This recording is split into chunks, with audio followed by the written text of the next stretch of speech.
Hola, buenas a todos. Hoy tenemos a Josep Coll, gran divulgador motero y de finanzas y gran emprendedor, músico también. Y nos va a explicar varias historias muy interesantes que yo creo que a vosotros os va a encantar.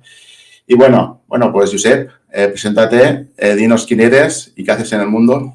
Bueno, ante todo, muchísimas gracias. Nómada, como sabes, Nómada forma parte de alguna de mis letras, ¿no? De Nómada yo soy, de un tema que compuse en un viaje que hice.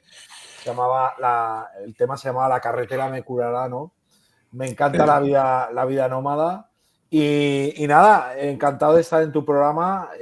A todos tus oyentes, mi nombre es Josep Coll, soy autónomo, para que me entiendan, pero bueno, soy emprendedor, he montado empresas tecnológicas, de formación soy abogado y cuando vendí mi primera startup, pues hice un viaje muy loco que se llama Ruta al Paraíso para batir el récord nacional de distancia terrestre en moto desde la tumba de mi madre a Nueva Zelanda. Y bueno, soy un motivado, me encanta pensar cosas que no ha hecho nadie, hacer retos, hacer grandes empresas sin dinero.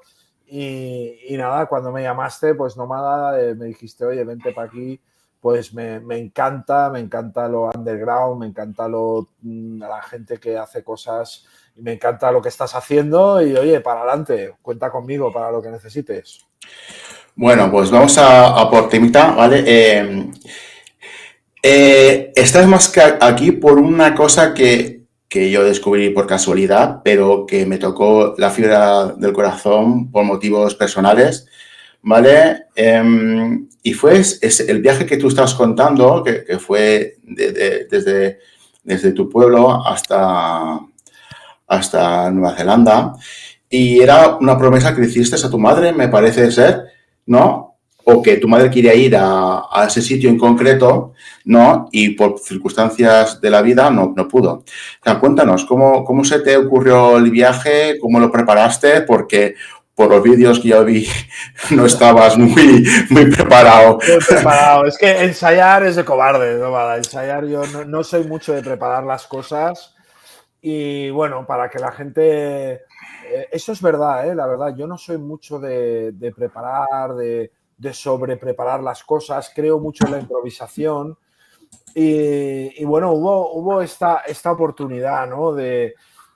Yo, cuando ya me compré la Bestia Parda, que era mi moto, 10 años antes del viaje me compré esta BMW, ya la compré para hacer un gran viaje, o sea, yo ya sabía que iba a hacer un gran viaje en algún momento de mi vida, ¿no?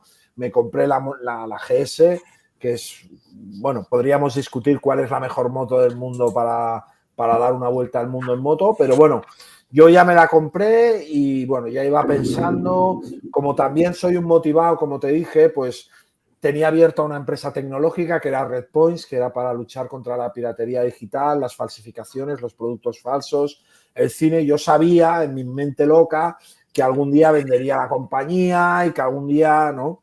Y entonces toda esta sobremotivación y ganas de hacer el viaje y ver sobre todo a Silvestre, que para mí ha sido para mí mi gran, más que yo soy Silvestre más que Sinewan, ¿no? Es como Joan Sí, Garriga o Sito Pons. sí, Yo soy silveriano, sí. Silvestre me encanta, vi su blog, me flipó, ¿no? Fue el primero también, ¿no? Y tuve la suerte de poder conocerlo una vez. Y entonces, bueno, ya estaba la idea aquí, ¿no? Entonces vino una idea paralela, ¿no? Que es que mi madre tuvo 12 años cáncer, estuvo 12 años con un cáncer muy potente y entonces mi madre siempre, su sueño era ir a Nueva Zelanda, ir a Bora Bora, ir a las Antípodas, ir a Tahití, ir a Bora Bora, siempre hablaba de las pelis de piratas, ¿no? De esos, de donde acaba el mundo, ¿no? Donde pasas el mismo día 2 veces, ¿no? Siempre hablaba, y bueno, tenía todos los recortes, y entonces, bueno, cuando ella podía, no había dinero, y cuando hubo un poco de dinero, pues ella no se vio capaz, que yo creo que ahí se equivocó, porque tendría que haberse metido en un avión en primera y hacerlo, pero no se vio capaz. Y entonces en el hospital, ya cuando ya estaba que se iba, hablamos mucho. Yo le dije, mira, mamá, yo seguro haré este viaje. Y bueno, yo lo pensaba hacer en avión y tal. Y entonces hay un tercer elemento, ¿no? Es la asociación Anita, ¿no? Como mi madre había tenido cáncer tan potente, de repente la hija de un motero que se llamaba Anita, Fernando y Carolina, que es la presidenta de la asociación, pues fundamos la asociación Anita para recaudar dinero contra el cáncer infantil, ¿no? Y entonces, claro, de repente habían unos elementos, gran viaje, Nueva Zelanda, ¿no? Era el reto, ¿no? Porque mi madre, Nueva Zelanda, ONG, hostia, y de repente me di cuenta que ningún español catalán, no entraremos en ese cansino debate, Sí. había ido a Nueva Zelanda en moto. Y entonces ahí es cuando, ¡plas!, ¿sabes? Todo se arma. Yo vendí mi compañía en el 2018 y entonces, aparte, acabé súper quemado del trabajo, de los puñales, de las traiciones, ¿no? Acabé... Y entonces me fui un año a vivir a Nueva York, ¿no? Hice como una especie... Y entonces ya cuando estaba viviendo en Nueva York ya vi claro que la carretera me curaría, me vi claro que no estaba bien, vi un poco las orejas al lobo de una posible depresión que me venía. ¿Sabes aquello que dices, hostia, hostia, hostia? Dije, me voy de viaje solo. Y entonces ahí, como tú bien sabes, nómada, pues sin llegar al suelo de mi moto, sin tener grandes nociones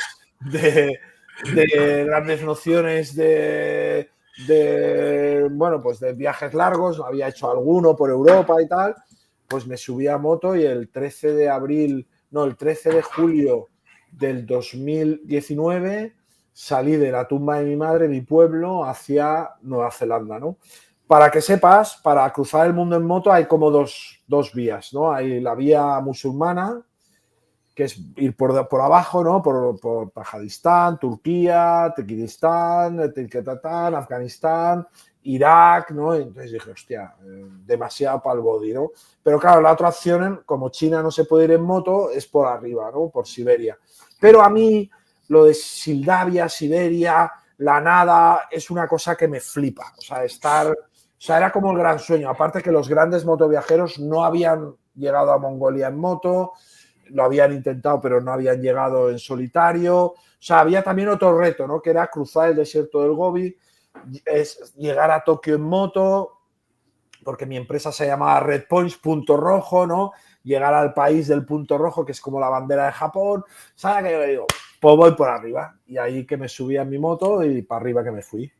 ¿Todo esto planificaste algo o simplemente dijiste voy de aquí, del A al B, al C? O sea, no hubo ninguna preparación digamos, de la ruta, de los pasos a seguir, todo lo que es la documentación del viaje o hiciste todo al Bueno, paso. lo que sí saqué fueron los visados, sobre todo de Mongolia, de Rusia y poco más. También hay una cosa muy interesante en mi canal de YouTube que es los business plan, ¿no? De si crees en la sobreplanificación, porque para cruzar Rusia te dan 27 días, que son 17.000 kilómetros que tienes que cruzar, ¿no? Claro, yo quería salir de Rusia, meterme en Mongolia y volver a entrar en Rusia, cruzando el desierto del Gobi. O sea, era como una locura, ¿no? Y al final dije, mira, yo me levanto, que esto fue un gran consejo que me dio un motoviajero y todos los viajeros del mundo, me levanto cuando sale el sol, me subía en mi moto, gas y todo lo que podía. Y había días que podías hacer muchos kilómetros. Claro, piensa que parte de la ruta no está asfaltada, es arena. Y entonces esto me hace gracia cuando la gente dice, hostia, los business plans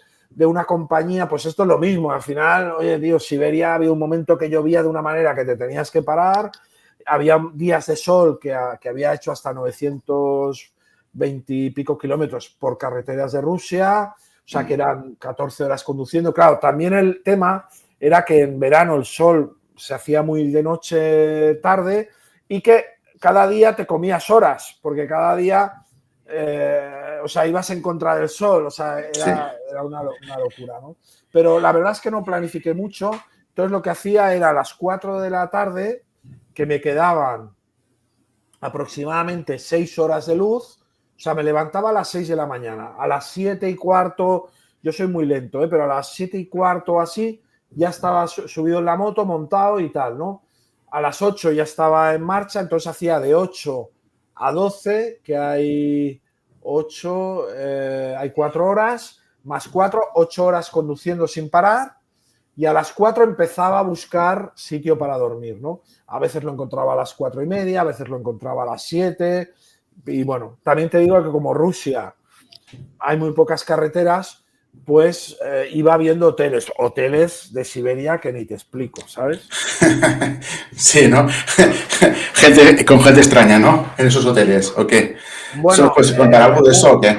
un consejo que me dieron es no entrar en un bar, porque en Mongolia y en Siberia, los países que hace mucho frío, no puedes entrar en los bares, porque hay una peña que tal. Y un día lloviendo entré, hostia, había una gente muy complicada, ¿sabes? Porque claro, son gente alcohólicos que están en los bares. En un bar de Siberia tuve un problema que saliendo pues se me tiró un yonki encima. En Mongolia tuve también otra persona que... Pero bueno, principalmente tuve 3 sustitos. Y una cosa que os digo a todos los que estáis viendo y hacéis vida nómada. Yo una cosa que me salvó mucho es que yo creo, y es mi teoría, es que yo llevaba un chaleco motero lleno de parches. O sea, es importante meterte un dorsal, aunque no vaya a ser una carrera, ¿no? O sea, la gente pensaba que no iba solo, ¿no? Al llevar un chaleco motero, Sí, la gente... como de un club de motos. Exactamente. Entonces yo llevaba más investigación, menos corrupción, pero eso la gente no lo entendía. Y entonces yo creo que el chaleco fue uno de los grandes aciertos de seguridad. Igual que pintarte la moto, si tú llevas una moto de serie es más fácil que te la roben. Una moto totalmente pintada es muy complicado que alguien, por un lado, con la moto pintada la gente se te acerca y por otro lado, el que te va a hacer daño, hostia, te ve siempre de negro, no sabes si vas solo, motero, peligroso, ¿sabes? Entonces yo creo que eso fue algo de seguridad muy interesante, ¿no? Y bueno, explícanos, bueno, entonces sales de San Felipe de Guíxols, que allá haces un mega evento que te sigue mucha gente, ¿no? ¿Cuánto tiempo te siguieron en Bueno, la carretera? me siguieron hasta Francia, un día me siguieron como 20 moteros, de los cuales uno, Nacho Rivera, desde aquí envío un recuerdo a toda su familia que falleció, un motero falleció también de cáncer. Y entonces con todos mis amigos me siguieron hasta la frontera de Francia y después un amigo mío, Pepe, que es un gran africano, o sea, viajero africano, me siguió hasta Moscú. Y él me dio muchos consejos, por ejemplo, el tema de levantarme pronto, de no perder tiempo en las gasolineras, o sea, una serie de consejos que son clave, porque cuando tuve algún problema en el viaje, te das cuenta que la luz solar es absolutamente clave cuando te tienes un problema en la carretera, ¿no? Entonces, una vez cruzas la frontera, ya, digamos, de Francia, te cruzas. ¿En cuánto tiempo te cruzaste Europa? Digamos, Ahora, Europa pocos días, occidental, vamos. en 8 días Letonia me pareció precioso, playas de hierba, yo nunca lo había visto esto, yo soy muy marino. Yo creo que 8 días o así. Crucé Austria, fui a Auschwitz, que era uno de mis sueños, ver todo ese tema, ¿no? Y entonces ya hice Polonia y ya tiré para arriba, Letonia, y ya entré en Rusia, que la verdad que tuvimos bastante suerte y entramos lloviendo, como siempre, todas las fronteras que paso me cogen diluviando, pero igual en 4 horas o así pudimos pasar que es muy Ahora, complicado. O sea, Rusia puedes estar 4 horas o puedes estar 3 días, ¿no? Bueno, también te digo que en la frontera australiana estuve 9 días, porque a veces una frontera, o en la de Tailandia estuve 3. A veces una frontera puede ser pim pam fuego, o a veces te puedes chupar ahí la teberata, ¿no? ¿y eso qué depende? ¿De la burocracia del país? ¿Tú qué crees de que depende? ¿O del funcionario que te toque? ¿O de qué? ¿O como te Bueno, vean? yo creo que es un poco tener suerte, ¿no? Por ejemplo, hay gente que ha entrado en Mongolia muy rápido pero después en la frontera de Mongolia-Rusia igual se ha pasado 3 días, ¿no? Yo, por ejemplo, en Tailandia tuve un problema entrando en Bangkok con la moto, que me dijeron que esa moto ya había entrado en Bangkok, en Tailandia, increíble. Bueno, tuve un gran problema en Vietnam, por ejemplo, en Vietnam, o sea, de Japón a Vietnam pasé por Corea, pero fue en avión, o sea, la metimos en un avión. Y entonces en el avión, cuando llegué a Vietnam, me dice, no, no, la moto no puede entrar, una BMW, o sea, que después me enteré que sí, pero bueno, me tocó un funcionario y me dijo, no, no, la BMW no puede entrar. Y entonces, afortunadamente, la moto, yo pude enviar la moto en avión a Bangkok y entonces me alquilé una moto, hice todo Vietnam en moto hasta Bangkok, ¿no? Bueno, entonces, digamos, ya estamos situados estamos en Rusia. ¿Y qué son los primeros choques culturales que te tocan? ¿Qué ves de la diferencia entre el sur y el norte? ¿Qué aspecto, qué sensaciones tuviste en el viaje hasta llegar a Bueno, Mongolia? Rusia, Moscú, yo es la ciudad más lujosa que he conocido. O sea, todas las luces de Swarovski, restaurantes brutales, todo el mundo guapísimo, discotecas que no te las acabas. Y entonces sales de Moscú, te metes en los Montes Urales, que esto me lo dijo mi abogado y un gran viajero, Carlos Pallesà, que es un gran viajero del mundo del avión, ¿no? Y un gran marinero, me dijo, hostia, cuando pases los Montes Urales vas a flipar, o sea, y entonces pasas los Montes Urales y entras en el Far West, o sea, entras como si estuvieses en un país, entras en el segundo mundo. Yo había conocido el primero, o sea, el primero, el tercero, cuando vas a algún país muy jodido, y después no había conocido el segundo mundo, ¿no? Pues la gente con un lavabo, casa sin lavabo, tenías las fosas sépticas fuera. Bueno, entras en Rusia, que lo podéis ver en el videoblog, ¿no? Donde de repente entras un poco en territorio comanche, no sé cómo decirte, todo hecho polvo, las ciudades hechas una mierda, no sé, entré y sobre todo a nivel rural, pues gente que vive como en pequeños pueblos, con el lavabo fuera, que a mí eso, siendo por el frío que hacía, que para hacer tus necesidades tenías que salir a una caseta. Bueno, era muy, muy increíble, ¿no? Y realmente cuando entras ya en Mongolia, ya prácticamente es un tercer mundo, ¿no? Segundo, tercer mundo, ¿no? Ya es gente que vive, el 80% de la gente pues es nómada, la gente vive en las yurtas, ya viven en cabañas y bueno, la verdad que a mí Mongolia, os digo que no os podéis morir sin ver Mongolia porque a mí me pareció un país paisajísticamente increíble, ¿no?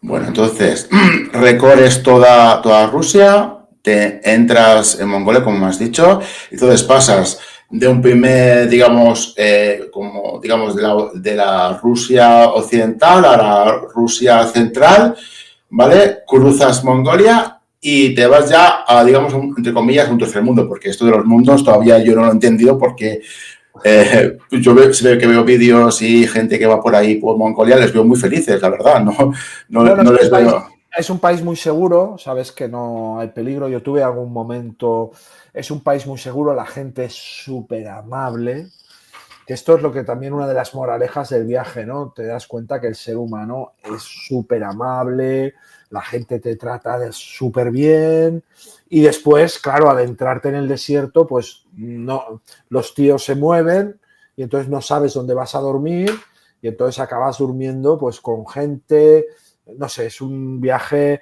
aparte, si te gusta la nada, es el país más despoblado del mundo y es uno de los países paisajísticamente precioso. Vamos, a mí me Y pareció que hay brutal. mucha estepa, o sea, hay carretera, digamos, para la gente, digamos, que no quiera ir off-road o quiera, digamos, un Bueno, poco. hay una carretera que deja de estar asfaltada por tramos. Entonces es jodido porque de repente vas por una carretera buena con muchos sustos, o sea, tienes que ir con cuidado porque de repente te encuentras un agujero, casi una bañera, O sea, es una conducción que parece fácil, pero no lo es, porque es una recta. Siberia igual es una recta, pero de repente te encuentras unos agujeros en la carretera así. Tienes que estar muy atento, no correr mucho. Y entonces en Mongolia, pues de repente la carretera se acaba. Entonces hay unos caminos y bueno, y vas por caminos. ¿Y qué están? ¿Realmente están bien señalizados? Porque yo siempre la curiosidad, ¿no? De esto de la gente que se coge la moto o la furgoneta o el coche y se va por estos caminos, ¿no? O sea, ¿es necesario ir con un buen GPS? ¿Se puede, digamos, disfrutar de la carretera porque está bien señalizada? ¿O es única carretera y hay que seguir la línea hasta donde sea? Bueno, hay un vídeo en el canal de YouTube que se ve claro, ¿no? De repente carretera y pum, ¿no? Y de repente una estepa y ahí unas montañas. A ver, o sea, cuando se acaba la carretera hay como muchas pistas, ¿no? Lo importante es no ir en una pista muy apartado, intentar siempre coger las pistas centrales y muy de vez en cuando te vas encontrando algún coche. Quiero decir que si tienes algún problema, siempre acaba pasando algún coche, ¿no? Pero en lo que es la carretera central, y bueno, yo lo encontré maravilloso. Yo no me asusté nada, que ahora me veo en algún vídeo allá, ¿no? Y me veo y digo, hostia, tío, estás loco porque... Pero yo también cometí el error de que el Google Maps se apaga y tienes que ir con el Mac Me. No lo practiqué mucho, por eso te decía, ¿no? Que no ensayé mucho, porque ensayar es de cobardes. Y fui con el Mac Me. Y bueno, el Mac Me tampoco te avisa cómo está el asfalto. Y bueno, el gran problema que había era que decían que había una parte que un puente se había caído y que había que cruzar un río con la moto, ¿no? Y yo con una moto de 350 kilos. Pero afortunadamente el puente estaba ya hecho y bueno, O sea, pero bueno, no hay problema, ¿eh? no tuviste que vadear nada, o sea, no te pusiste esa prueba, ¿no? Esos No, no, vídeos que no. la gente pasa con la moto en ralentí, esa emoción te la evitaste.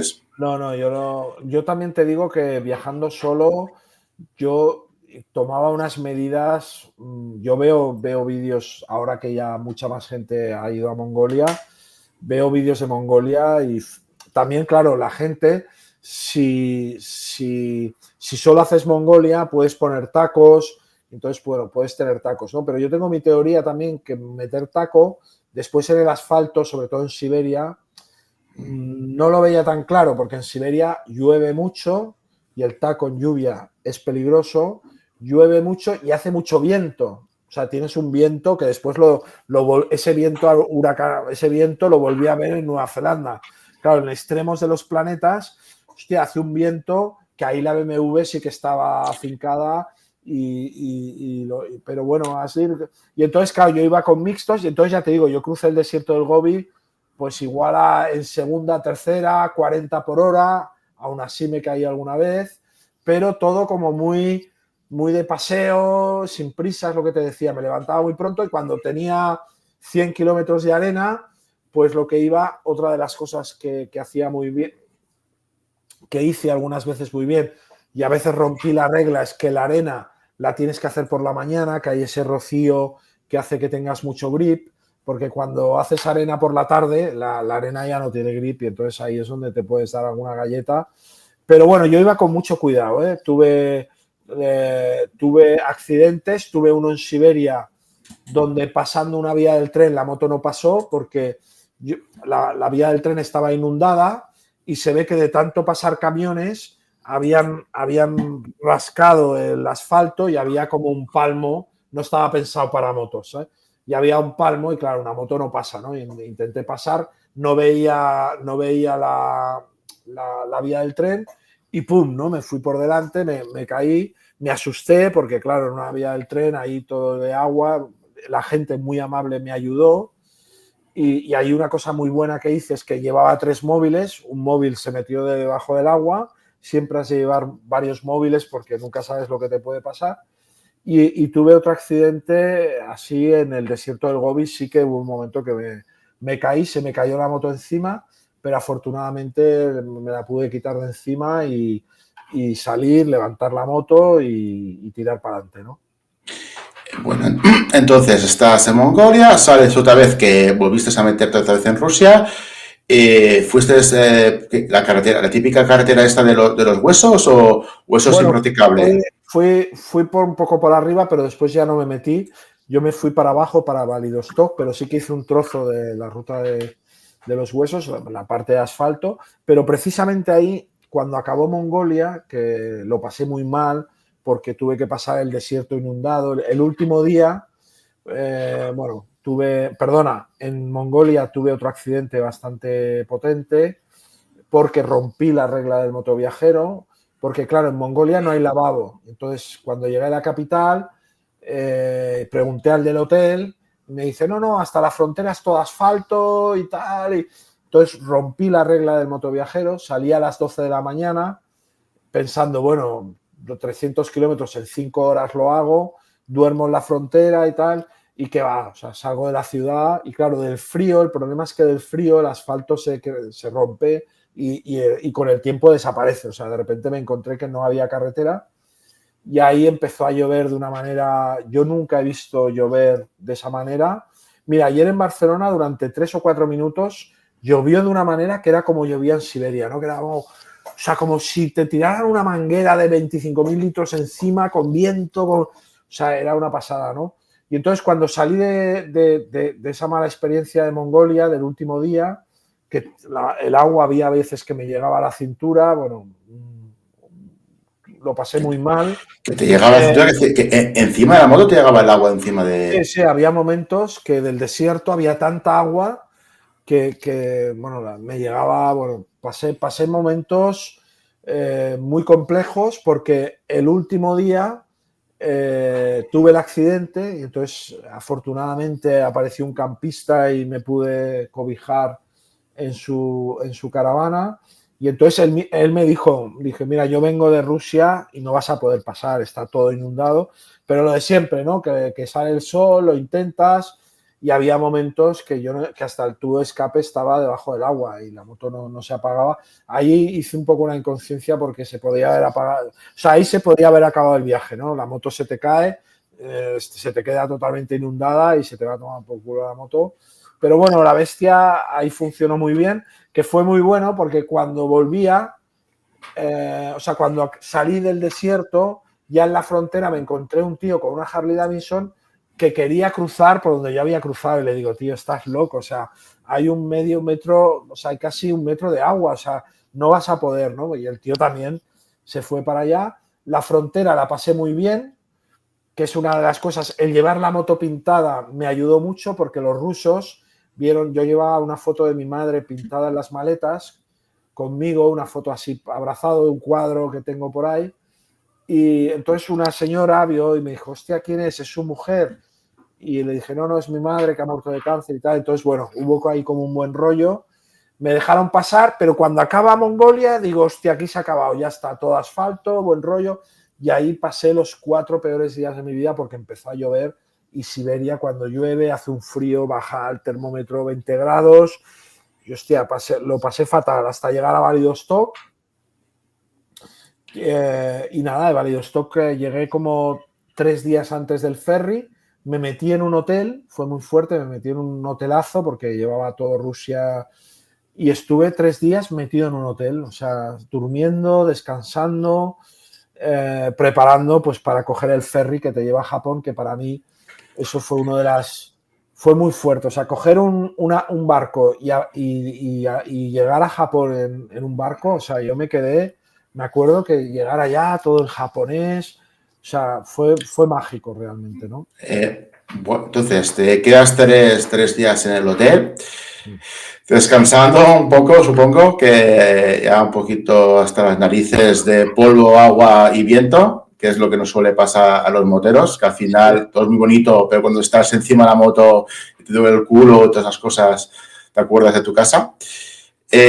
Y ingresas la moto en el barco, ¿no? ¿Tuviste algún problema? ¿Tuviste que hacer alguna cosa especial para ingresar la moto en el barco? Quiero decir, desinfectar, hacer alguna No, cuarentena o algo no, así. en ese sentido la lavé muy bien. Bueno, ellos ya te la lavan, el tío que te vende el ticket, que es que tengo el contacto, si lo queréis, pues lo tengo por ahí, un ruso que se dedica a esto, ¿no? A pasar moteros a Tokio, Yuri se llamaba, muy simpático y el tío me lo hizo todo. Yo la verdad en esto lo hice muy bien.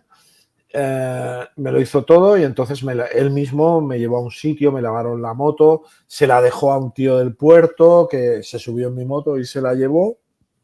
Y nada, y entonces me metí en el barco, que estuve 2 días y en el barco no había colchones, o sea, dormías en un tatami, porque claro, un barco japonés, y dormimos en el puto suelo con 4 coreanos y tal. Y bueno, para mí fue un viaje mágico, ¿no? Porque a mí el mar me encanta.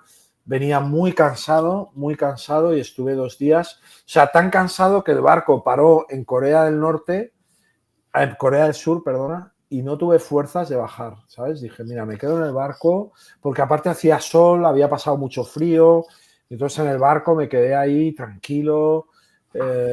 Bueno, es que a mí navegar en un barco tranquilo y bueno, te encuentras mucha gente también muy extraña, unos tíos que venían de hacer un rally con coches clásicos desde Londres, que hacían Londres-Tokio, no sé, todo es gente maravillosa.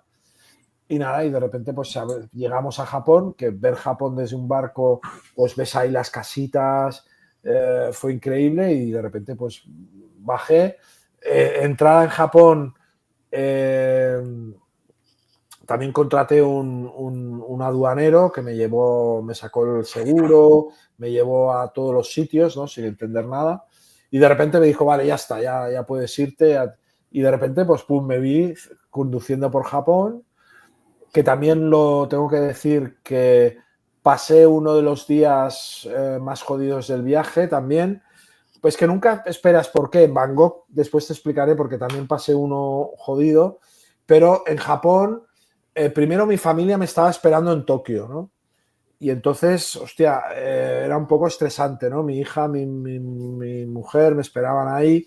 Y entonces, bueno, pasé unos días muy buenos circulando por Japón, pero claro, circular por Japón no es fácil, ¿no? Primero porque no me fue fácil encontrar una SIM, que esto es fundamental. Y yo, hostia, me paraba en sitios, si no eras japonés no te dejaban tener una línea de teléfono, y eso cuando llegué a Tokio me vino un niño de 17 años, me puso la SIM, claro, y circulé 5 o 6 días por Tokio sin SIM, ¿no? A ver, explícame esto del RODMI. O sea, ¿no es fácil comprarse una tarjeta de prepago en Japón? ¿Es No, imposible? Tienes que tener pues eso.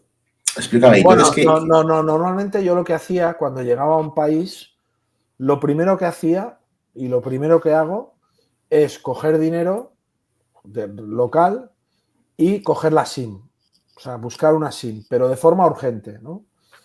Eh, y entonces el TomTom llevaba 2 navegadores, el que uno me fue muy mal, que fue el Garmin, que todo el mundo decía, el Garmin es la hostia, la verdad que el Garmin no me fue bien, y el TomTom, que era el de esto de los coches, me fue de puta madre, pero el de Japón no lo tenía, ¿no? Entonces llegué a Tokio, yo iba con el MacMe, que es de puta madre, pero bueno, también tiene su coña marinera, el MacMe, y ya lo tenía descargado y fui buscando SIM, pero cada vez que me paraba me decía, no, aquí esto si no eres japonés, o sea, tuve bastantes problemas para encontrar la SIM y eso me generó un estrés que igual tendré que volver a Japón a conducirlo en moto porque me generó, no es fácil, ¿no? Todo en japonés, no tienes la SIM porque claro, con el Google lo metes y es muy fácil, ¿no? Metes el Google, lo metes el TomTom y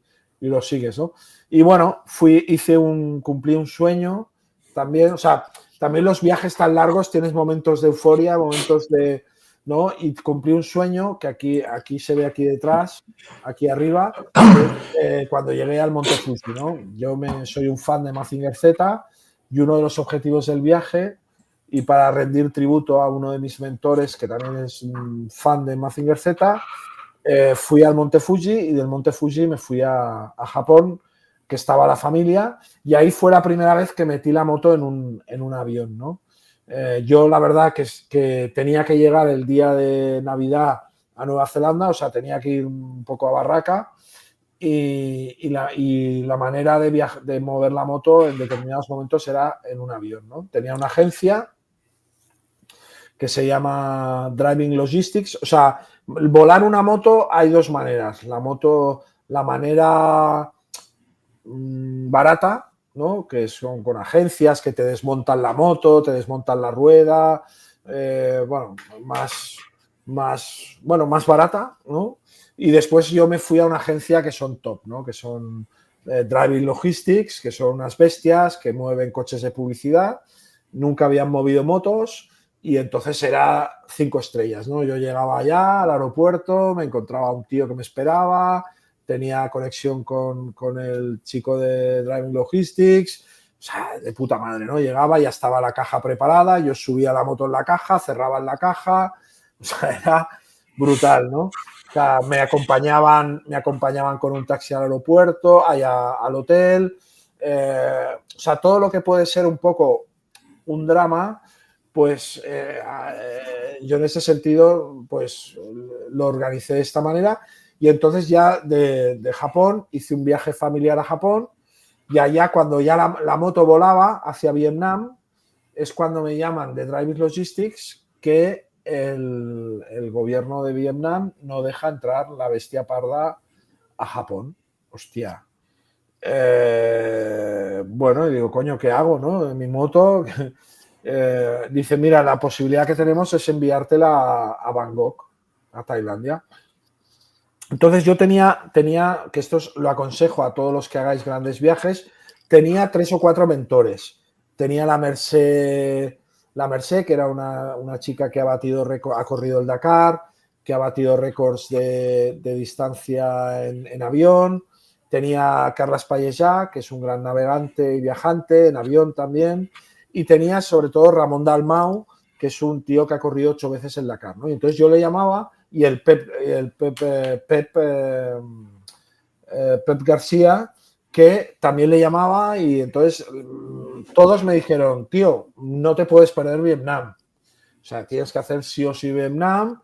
Digo, ya, pero ¿qué hago? La moto se la han llevado. Yo sí que llevaba el casco, eso sí que no estaba en la moto. Digo...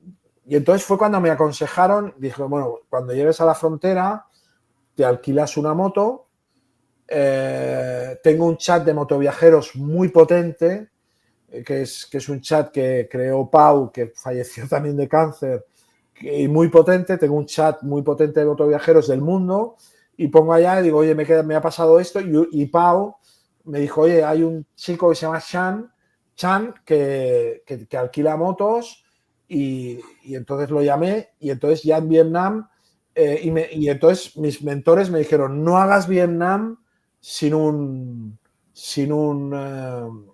guía, ¿sabes? Y entonces bueno, yo alquilé una moto, Sean iba adelante con una moto y entonces cuando planeé el viaje Chan le dije no, yo voy hacia el sur, voy a Bangkok a buscar mi moto, ¿no?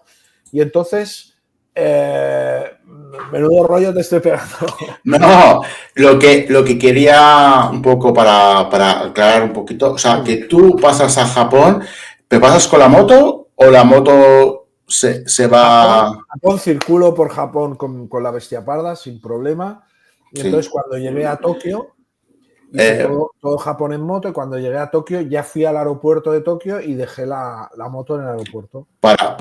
Digamos, para embarcarla para Nueva Zelanda, supongo. No, para Vietnam. Claro, yo Para Vietnam. tenía que hacer Vale, Vietnam, perfecto. Tailandia, Malasia, Indonesia, Australia. Claro, o sea, no. Lo Vale. que pasa es que de Japón no habían barcos directos. Y aparte del barco tarda tiempo y yo no tenía tiempo. Entonces la única opción era meter la moto Vale. en un Perfecto. avión. Perfecto. ¿Sabes? Vale. Entonces te vas a la frontera, ¿no? Y entonces decides, como no te van a dejar ir con la moto por Vietnam, ¿no? te alquilas una moto que era un ciclomotor o No, era una Honda 125. No, te podías alquilar lo que sea, ¿no? Pero él tenía unas Hondas y aparte le pedí una buena maleta y entonces, bueno, pues fui con una Honda que yo le llamaba la hormiga atómica.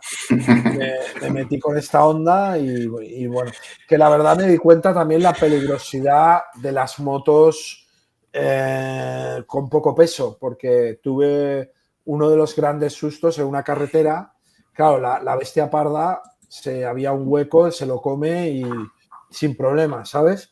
Pero con una moto 125 en un hueco de una carretera casi me meto una hostia, pero de aquellas de ir a 80 por hora, que no era mucho, pero claro, una 80, la moto empezó, o sea, perdió la tracción y no me metí una hostia ahí de milagro, ¿sabes? Y entonces crucé, me fui por todo el norte de Vietnam con él y que fue un viaje que lo podéis ver en el videoblog maravilloso. Porque el tío me lo dijo, dice, no puedes irte a Vietnam sin ver el norte de Vietnam. O sea, y tenía toda la razón del mundo. Entonces, increíblemente, volví a hacer marcha atrás, digamos, a meterme por el norte, o sea, a irme en contradirección, digamos. Y entonces hice todo el norte, entré un momento en China y entonces ya bajé para abajo y hice hasta, llegué a Ho Chi Minh con la moto y ahí ya él también me estaba esperando y ahí le di la moto y entonces fui a Bangkok a buscar la bestia parda, ¿no? Entonces, de Bangkok ya ahí sacas la bestia parda, la moto, y te diriges a... Me costó tres días o así, ¿eh? Sacarla, no me la daban. O sea, en el ordenador decía que esa moto ya había estado en Bangkok. Y entonces había un fallo informático, estas cosas que pasan, y estuve 3 días en un hotel. Y entonces cuando me dieron la moto, gracias a la agencia, a Driving Logistics, hicieron todo, movieron cielo y tierra, y de repente, pum, me abre la caja, me dan la moto arranca, y ahí paso uno de los peores días de mi vida y de la ruta, porque es cruzar Bangkok en moto con una moto grande y cuero. Hostia, realmente, porque las motos no pueden ir por autopista en Indonesia, en Tailandia. Yo no lo sabía. Entonces tuve que ir por en medio de la ciudad. A ver, perdona, ¿no pueden ir por autopista las motos? Las motos no pueden, yo no lo sabía. ¿Y No el pueden, motivo, te dieron un motivo, el por qué? O no, sea... porque hay muchas motos pequeñas y entonces ya cuando vas por Nacional ya lo ves, que hay un montón de motos, hay demasiadas motos. Entonces, lo que es la autopista de pago, no ves a ninguna moto. Entonces, yo aún así me metí en la autopista porque estaba muerto de calor, la moto salía oye, que estoy sobrecalentado, para que me quemo, tenía que parar, esperar una hora que bajara la temperatura, volverla a encender, yo todo sudado, y entonces llegué a un hotel y ahí es cuando el mentor, los mentores me dijeron, tío, vas muy rápido, o sea, has cruzado medio mundo salí en junio, en julio y en octubre ya estaba en Tailandia, ¿no? Y entonces ahí es cuando me dijeron, tío, ahora saborea Tailandia. Entonces estuve un mes por Tailandia conduciendo, que fue buenísimo, o sea, fue increíble. Fui a todas las islas y conducir Tailandia es una maravilla, ¿no? Y estuve conduciendo por ahí, visitando para mí hay 3 sitios en el viaje claves que no os podéis morir sin verlo. Uno es Desierto del Gobi, otro es Koh Lipe, que es una isla de Tailandia que conocí, impresionante, para quedarse a vivir, y otro es un parque natural que conocí, Heron Island, en el desierto de Australia, ¿no? Y entonces, nada, conduje todo Tailandia y a partir de aquí, pues ya crucé Malasia en un día y llegué a Singapur, ¿no? Que Singapur también en la frontera. En Malasia me costó meter la moto y en Singapur ya no me dejaron meter la moto. O sea, entraba la moto pero no podía circular y entonces tuve que meterla en una grúa hasta el avión que llevaba la moto de Singapur a Darwin, que era Australia, ¿no? Una pregunta que te quiero hacerte. O sea, la opción de meterlo siempre en avión era por el tema de tiempo, ¿no? Pero sí que habría opción de meterla en barco, es decir, embarcarla y llevarla a Australia, o eso, porque claro, Bueno, el barco creo que de Indonesia a Australia tarda como mínimo un mes. Como mínimo un mes. Y claro, yo no tenía un mes ni me apetecía. Bueno, no sé, yo lo planteé así, era un poco VIP. Para volver de Nueva Zelanda sí que cogió barco, porque no tenía prisa, ¿no? Pero yo no podía perder un mes sin moto esperando. Claro, la gente claro. ¿qué hace? La gente la envía en tal y se pasa un mes en Bali. Pero claro, yo no tenía tanto tiempo. También te digo que si lo llego a saber, porque cuando llegó la moto a Australia, no, o sea, venía la caja fumigada, pero lo que es la moto no estaba fumigada y no me la dejaron entrar y estuve a punto de que acabara el viaje en Darwin. Estuve 8 días, 9 días en un hotel de la frontera esperando que me dieran la moto. O sea, yo estaba en Australia, pero la moto no me la dejaban entrar. Y finalmente, una vez más, vino, bueno, el tío bastante gilipollas, el tío de la frontera, o sea, el agente, Mm. o sea, en este caso el agente bastante tal, pero yo cada día iba y le decía, ¿cuándo viene el inspector? Y un día me dijo, mira, mañana viene a las 12. Y cuando entró el inspector le dije, mira, esto es un viaje solidario. Y entonces el inspector me dijo, oye, si veo algún insecto en la moto, no te la voy a poner. Y entró y aunque estaba sucia, había barro y tal, no vio ningún insecto y dijo, mira, va, súbete y vete. Y entonces cumplí otro sueño, ¿no? Porque puedes cruzar Australia por la costa o por el desierto, ¿no? Mi sueño era cruzar Australia por la mitad, otra vez más, conocer el desierto. Las típicas carreteras esa de la muerte, ¿no? De 1000 millas, esa, la que van los trenes de carretera. ¿Viste alguno de estos o qué? ¿O son Joder, tan impresionantes? los vi muchísimo, adelanté unos cuantos que podéis verlo en el videoblog de Ruta al Paraíso. Impresionante. O sea, eran 4 remolques. Bueno, cruzar Australia en moto es una experiencia religiosa. Me gustó más Mongolia, pero Australia es un desierto. Hay un problema que hay muchos bichos y esto hay que ir con cuidado, ¿no? O sea, no te puedes desviar de la carretera, hay gente que lo hace, pero por eso te hablaba de seguridad, ¿no? Hay muchos insectos, muchas serpientes, mucho tal, pero bueno, en los hoteles tienes que ir mucho cuidado con las puertas, pero bueno, yo ¿Y Australia, eso, y lo de las puertas, por qué? Explica por qué lo de las bueno, puertas. porque las serpientes van donde hay calor y si dejas la puerta abierta entran, ¿sabes? Y Mm. entonces, bueno, tengo una anécdota de entro en un hotel de carretera, imagínate, ¿no? En medio de la nada y me dice el tío, no sé si me dijo 200 euros la noche o así, ¿sabes? Y yo digo, ¿qué dices, no? Y entonces el tío me dice, bueno, si quieres seguir adelante, piensa que en Australia, cuando sales de una ciudad, te dicen, mira, a 250 kilómetros no hay ningún pueblo, ninguna ciudad, no hay agua, no hay gasolina. Entonces yo lo que hice es poner unos bidones de gasolina.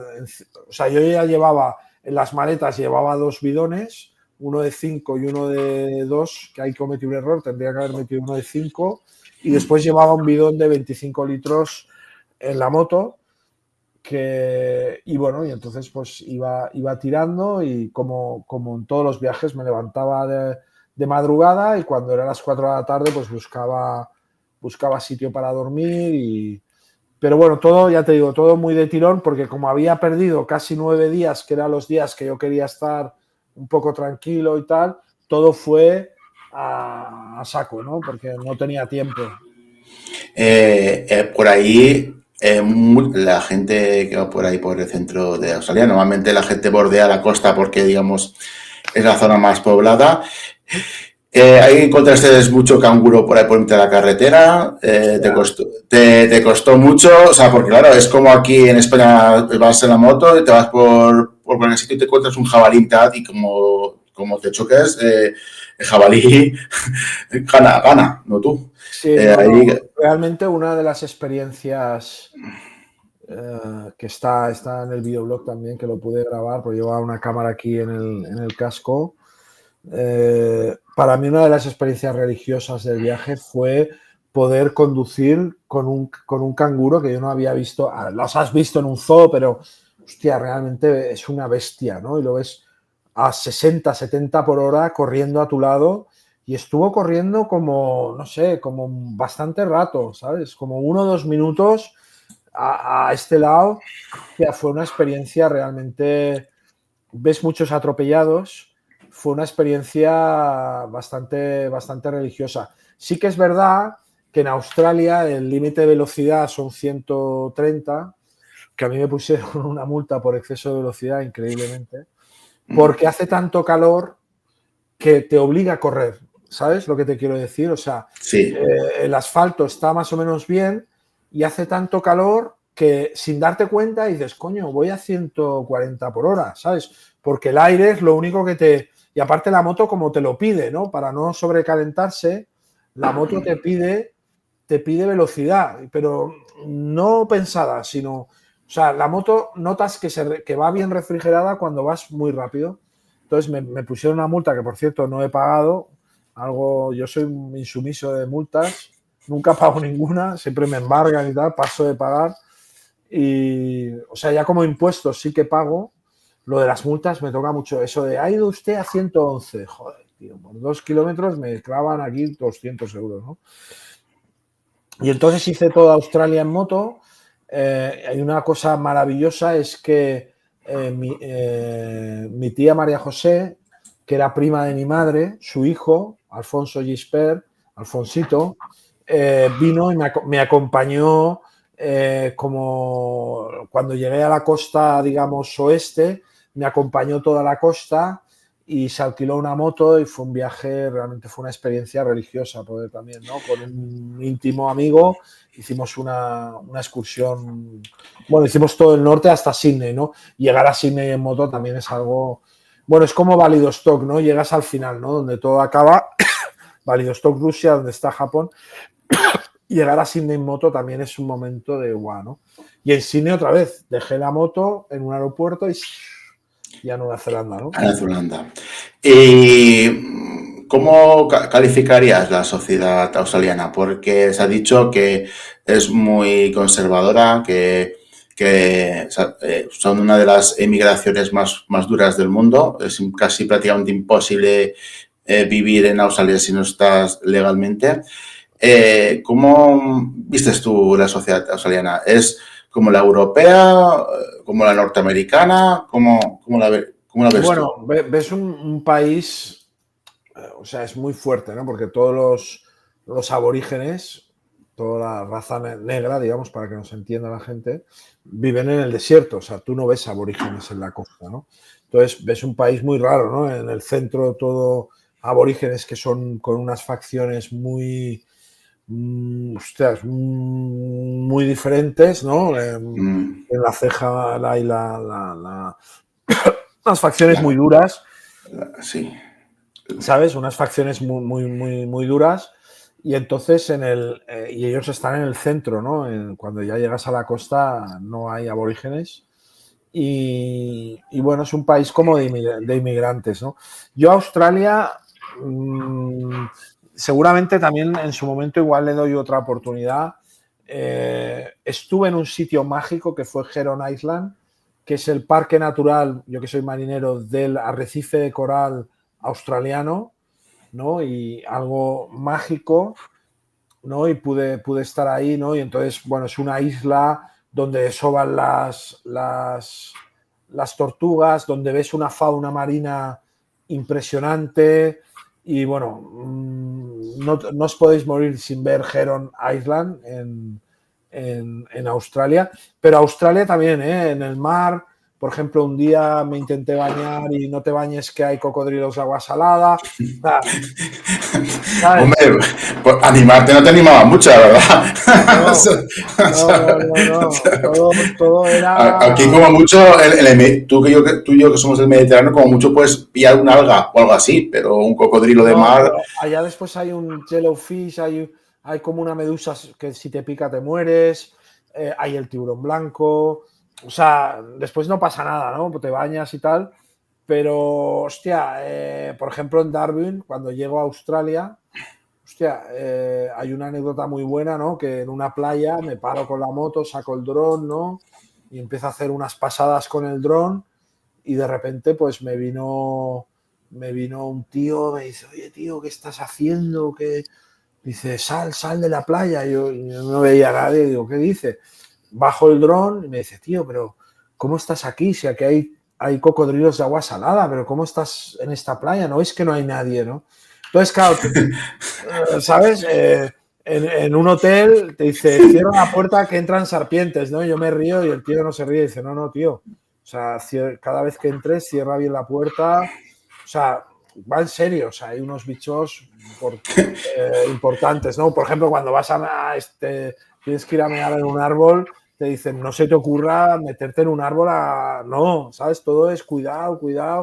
Hostia, y entonces al final vas un poco por ejemplo, en algunas playas del oeste que ya piensas, bueno, ya se ha acabado, pues te dicen que ni de broma te puedes bañar porque hay unas medusas que no sé qué. En otra playa que tal cosa. Cuando llegué a la costa, imagínate, llegas a la costa del desierto, hostia, me quito el traje, me baño. No, esto está plagado de tiburones, aquí no te puedes bañar. O sea, todo es como, uy, cuidado, arañas en los hoteles, ¿sabes? O sea, es un poco. un poco estresante, ¿no? Nosotros Sí, para un europeo es un poco estresante, que no estamos acostumbrados a ese tipo de animales tan sí. peligrosos, ¿no? Ahora he vuelto a Australia, hay de Tailandia que voy mucho, y en medio de la carretera, volviendo de cenar, hostia, nos encontramos un pedazo de serpiente. O sea, hay que ir con cuidado y entrar y mirar debajo de la cama, ¿sabes? Sí, Y no. en Australia, sobre todo, porque hay muchos. O sea, Tailandia, pues hay, bueno, está King Cobra y tal, que bueno, ¿no? Que por cierto, fuimos a casa de en Bali de un colega y apareció una por ahí, ¿sabes? Que aparte atravesó la piscina, ¿sabes? O sea, hay que ir con cuidado, o sea, estás en un sitio Selvático. selvático, ¿no? Entonces, con cuidadito. Entonces ya te cruzas por la mitad Australia, llegas a Sydney. ¿Fuiste a ver el Palacio de la Ópera, el mítico Palacio de la Ópera? Tuve mucha suerte, estas cosas que pasan en los viajes, que tuve varias cosas de suerte. Una que en Singapur hacían la UFC, que a mí me encanta, lo de dos tíos peleándose en una Sí. jaula, me encantó. La UFC, y después, cuando llegué a Sydney, intenté comprar entradas y hostia, no habían entradas de la ópera y tal, y hostia puta, ¿sabes? Y me vio una señora ahí súper apurada y me dijo, mira, pues mi marido, no sé quién, no viene, toma. Me regaló la entrada, le digo, no, que se la pago. Dice, no. Y entonces, hostia, estuve en la ópera, aparte hacían como una obra medio infantil, ¿no? O sea, con una escenografía, era un bosque, una cosa preciosa y otra cosa que se queda para siempre, ¿no? Y aparte entré gratis y estuve unos días en Australia y después ya me fui a Nueva Zelanda, ¿no? Bueno, entonces ya y de Australia a Nueva Zelanda también embarcaste la moto en un avión En y un digamos, avión. ya eso ya era la sensación ya de finalizar el viaje, supongo. Ya ahí tuviste que cruzar la isla de Nueva Zelanda. ¿A Bueno, dónde llegaste? Nueva Zelanda son dos islas, Mm. entonces saliendo de la primera isla me cogió un huracán, bueno, un vendaval que no podías ni conducir una moto. Pero otro sitio que no te puedes morir sin verlo es la tierra de los hobbits, ¿no? O sea, todo el escenario de los Señor de los Anillos lo han Ujú. dejado y yo que soy súper fan, ¿no? Aquí llevo mi anillo, ¿no? Del Señor de los Anillos. Me quedó, o sea, impresionante. O sea, Me quedo. Y Nueva Zelanda, pues yo ya estaba muy cansado. Tenía que llegar a Nueva Zelanda el día, o sea, el día 25 yo me reunía con mi familia y entonces el día 24 tenía que llegar a batir el récord, ¿no? O sea, al final del viaje, que es Punta Slope, que es el punto más austral del planeta, austral oeste. Y entonces lo crucé un poco rápido, lo disfruté bastante y nada, llegué a Punta Slope, que fue como increíble. Llegué a Slope, no sé, fue como llegar al final, ¿no? Donde acaba el mundo, ¿no? Porque ahí se acaba el mundo, que fue impresionante porque llego al último pueblo del planeta y había un chino y otro chino. Había dos almacenes de chinos, ¿eh? Que hasta aquí están. Y allá pasé la Nochebuena el día 24, lo pasé en una fiesta de Navidad del hotel que me dejaron participar, ¿no? Y que fliparon, ¿no? Un tío solo en Navidad ahí. Y entonces ya el 25 ya cogí el avión y me fui a Haití, Tahití, perdona, que ya estaba mi familia y llegué allí y ya está. Entonces de ahí ya fuimos a Bora Bora, ¿no? ¿Y la moto la dejaste en Nueva Zelanda? La moto la dejé en Nueva Zelanda, aparte de la gente de Nueva Zelanda, gracias a Driving Logistics, me la vinieron a buscar al hotel, o sea, fue súper cómodo, ¿sabes? Y también esto te ayuda, ¿no? Porque toda la burocracia, entonces era genial. No, deja la moto en el hotel y ya me metieron la moto en el hotel y la metieron en un barco, se la llevaron. La verdad es que, bueno, es lo único premium, digamos, que hice del viaje, ¿no? Los transportes en moto, en avión, pues los hice con esta agencia y fue de cine, la verdad. ¿Qué diferencia dirías tú que hay entre Australia y Nueva Zelanda? Porque claro, son islas relativamente cercanas, ¿no? Entre una y otra. No están tan cerca geográficamente, ¿no? Bueno, el tema bichos, en Nueva Zelanda no hay tantos, o sea, y ya Nueva Zelanda ya es un punto más, debe ser parecido a Ushuaia, yo no he estado nunca, pero ya ves que estás al lado de los polos, hostia, una vegetación, no sé, vi realmente paisajes, realmente, ahí se ha grabado toda la serie del Señor de los Anillos, pude ver algunos puntos y la verdad fue muy mágico, ¿no? Saber que estás haciendo un poco historia, porque yo soy un poco motivado, como te decía, ¿no? Saber que estás batiendo un récord, llegando donde no haya llegado, no sé, yo me acuerdo. Nueva Zelanda fue un momento, también me acordé mucho de mi padre, de mi madre, ¿no? Sé que ese viaje cara a mi hija le va a dejar un legado, ¿no? Aquí veis la foto de cuando llegué, no sé si se ve aquí, ¿no? Con la bandera aquí, ¿no? Bueno, fue una cosa, ¿no? Llegar a un sitio donde nadie ha llegado en moto, pues hostia, fue muy mágico y bueno, para mí era muy importante, ¿no? Porque era un reto que yo me había propuesto, ¿no? El final del todo, sé que lo vi en un vídeo, hiciste una pequeña ceremonia, ¿no? Hacia tu madre, que te metiste en un barco y eso exactamente dónde fue exactamente. Eso fue en Bora Bora. Yo con mi madre trajimos Fue un viaje muy bonito porque estuvo mi hermano, mis sobrinas no vinieron, no entiendo aún por qué, estas cosas de los divorcios y estas cosas, ¿no? Las hijas de mi hermano no vinieron a Bora Bora, que era el sitio, ¿no? Vino mi tía Celia, vino mi mujer, vino mi hija, vino la mujer de mi hermano y fue mágico, ¿no? Llegar a Bora Bora, yo os lo digo, o sea, no os podéis morir sin ver Bora Bora. O sea, Bora Bora es una laguna natural, o sea, Bora Bora es como una gran montaña como un cráter, que son 27 kilómetros, y una salida, ¿no? Una salida al mar. Entonces, claro, la laguna es impresionante. Yo voy a volver a Bora Bora, seguro, porque quiero saborearlo bien. Pues llegué muy cansado. Bueno, fue bastante con la familia, ¿no? Tengo ganas de ir con mi pareja tranquilo, ¿no? Y poder estar ahí y disfrutarlo, ¿no? Y poder disfrutar del mar. Entonces, bueno, el homenaje Claro, porque yo iba, o sea, iba combinando soledad con familia, ¿no? Entonces, ¿sabes? Llegabas allá y de repente estar solo y pum, ¿no? Toda la familia era un poco diferente, ¿no? Entonces te explico, hicimos una botella, metimos cosas de mi madre y entonces fuimos a un local y me dijo, no, fuera del arrecife hay un sitio, porque claro, yo quería profundidad, porque en la laguna no hay profundidad, no vamos a meter una botella de cristal y tal, para que la gente después se la llevara, ¿no? Y entonces me dijo, no, eso fuera, hay unos 15, 20 metros, hay tiburones, pero dice, pero no te preocupes, que no pasa nada. Hostia.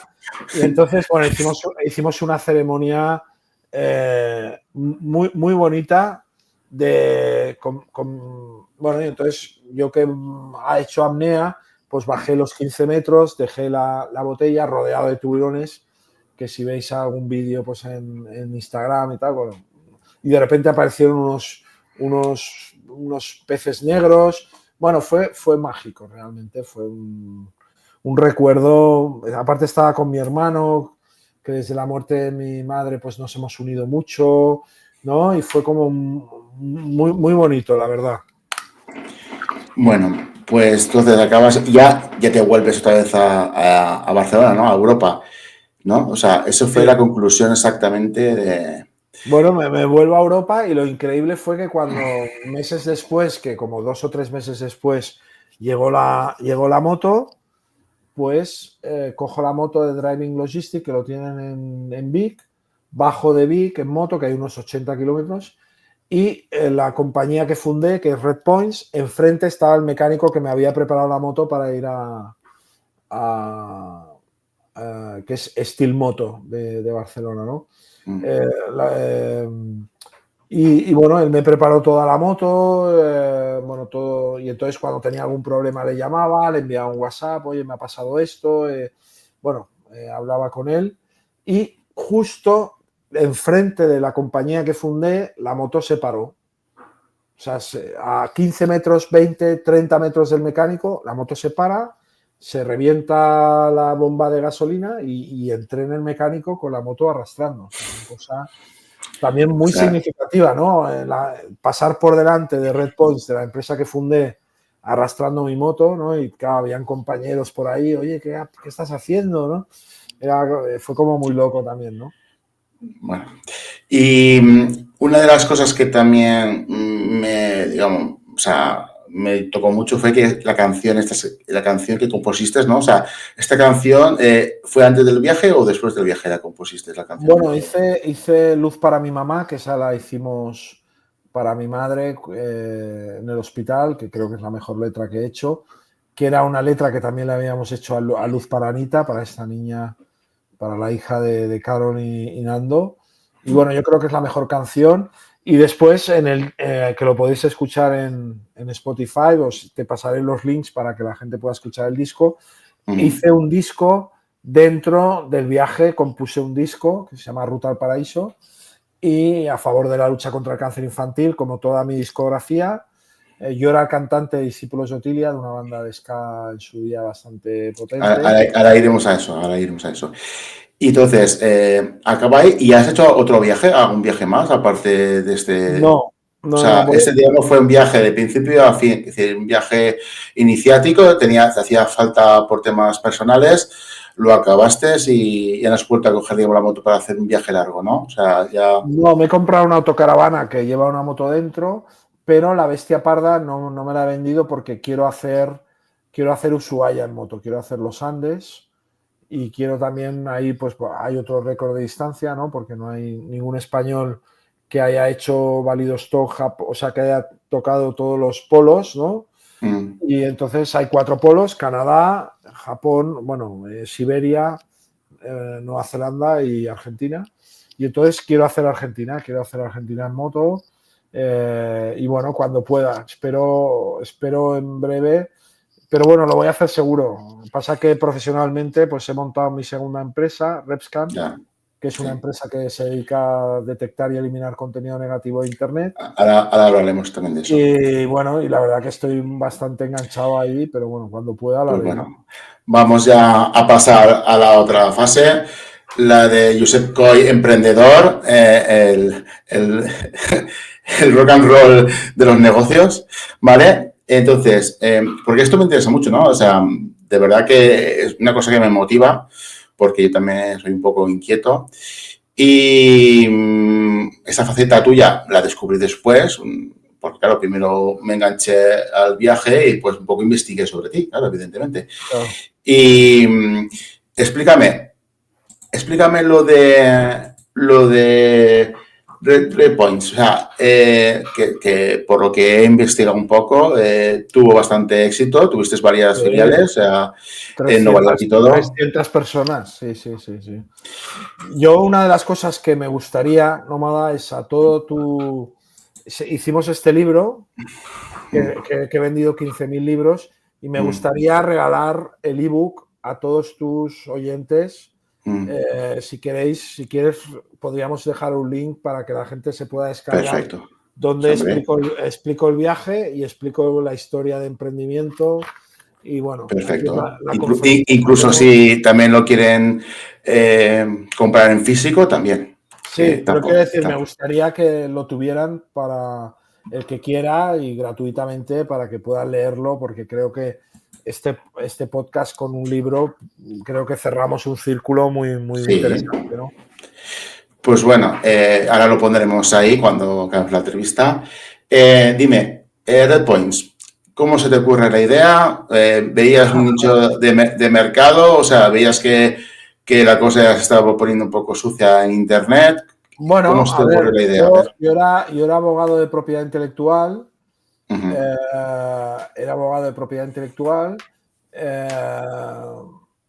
y me dedicaba a asesorar gente del mundo de la música, ¿no? Trabajaba para Estopa, he trabajado para Lluís Llach, para todos, la mayoría, porque era el único abogado músico del Estado, no había ninguno más. Y la verdad es que me iba muy bien, y me iba súper bien, pero de repente vino un fenómeno muy potente que fue el mundo de la piratería. Yo tenía un despacho con 7 abogados trabajando para mí, pero vino la piratería y todos mis clientes empezaron a cerrar, uno detrás de otro, ¿no? Y entonces ahí es donde, por un lado, me planteé que ser un artesano, o sea, trabajar con las manos, en el momento que no movía las manos no cobraba. Y después me di cuenta que mi despacho de abogados, la asesoría jurídica de las artes, lleva 15 años trabajando, no valía ni un duro. O sea, nadie iba a pagar ni un euro por mi despacho de abogados, ¿no? Y esto me hizo pensar mucho. Dije, hostia, tengo que montar algo que el día que yo me vaya, alguien me va a comprar mi empresa. Y entonces, con la piratería, se me ocurrió, a través de unas casualidades, se me ocurrió montar la primera empresa del mundo especializada en la lucha antipiratería digital. Y bueno, sin tener ni idea, la monté con 3.000 euros, que por eso quiero regalar el libro, porque se llama Cómo montar una startup de éxito con 3.000 euros al cuarto intento. Red Points es una empresa que hoy es candidato a unicornio. Unicornios, empresas valoradas en más de 1.000 millones de euros. Y bueno, sin tener ni idea, pues la monté y en el 2018 la vendí y bueno, y ahí es donde pude hacer el viaje, ¿no? Porque reivindicas, ¿no? El que la gente siempre, los emprendedores, ¿no? O siempre tenemos miedo, ¿no? De fracasar, ¿no? No sé, Europa o por lo menos España es un país que la persona que fracasa enseguida lo señalan con el dedo, ¿no? Sí, Has hecho esto, has cerrado no sé qué, guau, ¿no? Entonces, tú reivindicas que tú tienes que caer más de una vez, claro, para montar una empresa o emprender. Sí, yo es que desde siempre he trabajado para mí, siempre he sido autónomo, pero ahí me di cuenta que hay que crear algo, hay que crear una empresa, hay que crear algo que tenga valor. O sea, que la jubilación, yo pienso que he generado más de 1.000 puestos de trabajo en mi vida. No hablo de indirectos, hablo de directos, gente que he contratado a nómina, más de 1.000 personas. A mí me va a quedar una pensión de 600 euros, ¿no? Y entonces, como estamos en un país un poco extraño en esto, ¿no? De que la gente que creamos empleo somos los que menos cubiertos estamos, ahí es cuando me di cuenta que las acciones de mi empresa tenían que ser mi jubilación, como así ha sido, ¿no? Y bueno, y entonces ahí es donde dije, tengo que crear una empresa donde ganes dinero mientras duermes, ¿no? Donde automatices procesos legales, ¿no? Y ahí es donde creé RedPoints, que fue un tiro, fue muy bien. Yo cuando me fui éramos más, creo que era más de 200 personas, sedes en muchos países del mundo, en Estados Unidos, en Nueva York.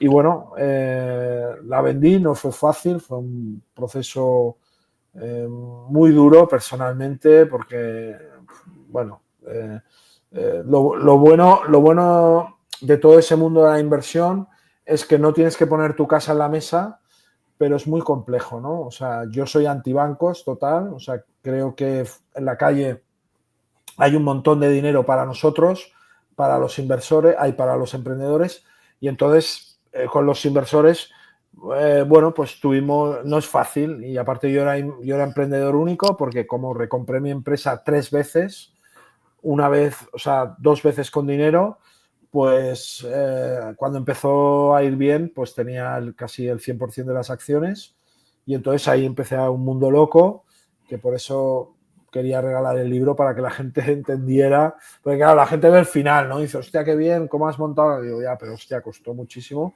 Pero bueno, para mí no hay otro camino que montar tu propia compañía, ¿no? Entonces, aún está en activo la empresa, supongo. Sí, no, ahora tiene más de 300 personas, tiene sede en Pekín, tiene 2 sedes en Estados Unidos, tiene un edificio entero aquí en Barcelona con 300 personas. No, va muy bien, la verdad. ¿Y aún mantienes una relación laboral con ellos o totalmente estás desvinculado No, la... yo sigo siendo, me quedé una parte, bueno, para lo grande que es la compañía, bastante importante de la empresa. Sigo siendo socio, apoyándolos anímicamente desde fuera. Y bueno, y esperando que vaya como un tiro, la verdad, ya Claro. está en manos de otras personas. Y bueno, pues ya yo la vendí, no todo, y bueno, y porque tengo mucha fe en que crezca más, y bueno, y ahí estoy, ¿no? Después de todo esto, después de pegarte la vuelta al mundo, de dormir con el diablo, como aquí dice, ¿no? Estar ahí a tu rollo, vuelves y fundas otra compañía que es la actual, ¿no? Que es RepScan, supongo. Y esta es para los malditos bulos, ¿no? O mala... Exactamente, exactamente. Hemos montado una máquina para que tú mismo puedas detectar y eliminar reputación negativa, ¿no? Fake news, insultos, odio, ciberbullying, fotos, vídeos, ¿no? Realmente Internet se ha convertido en una selva amazónica llena de bichos, como Australia, ¿no? Está la libertad de expresión, pero después está todo lo que es Internet, ¿no? Que se ha convertido en una jungla tremenda, y entonces con el mismo equipo emprendedor, esto es muy importante, con el mismo CTO, la misma directora de producto y el mismo director de operaciones, pues años más tarde, porque no me fue fácil poder volver a trabajar, no lo puse, bueno, tuve que firmar muchísimas cosas y no fue fácil, que fue otra cosa que no acabé de entender.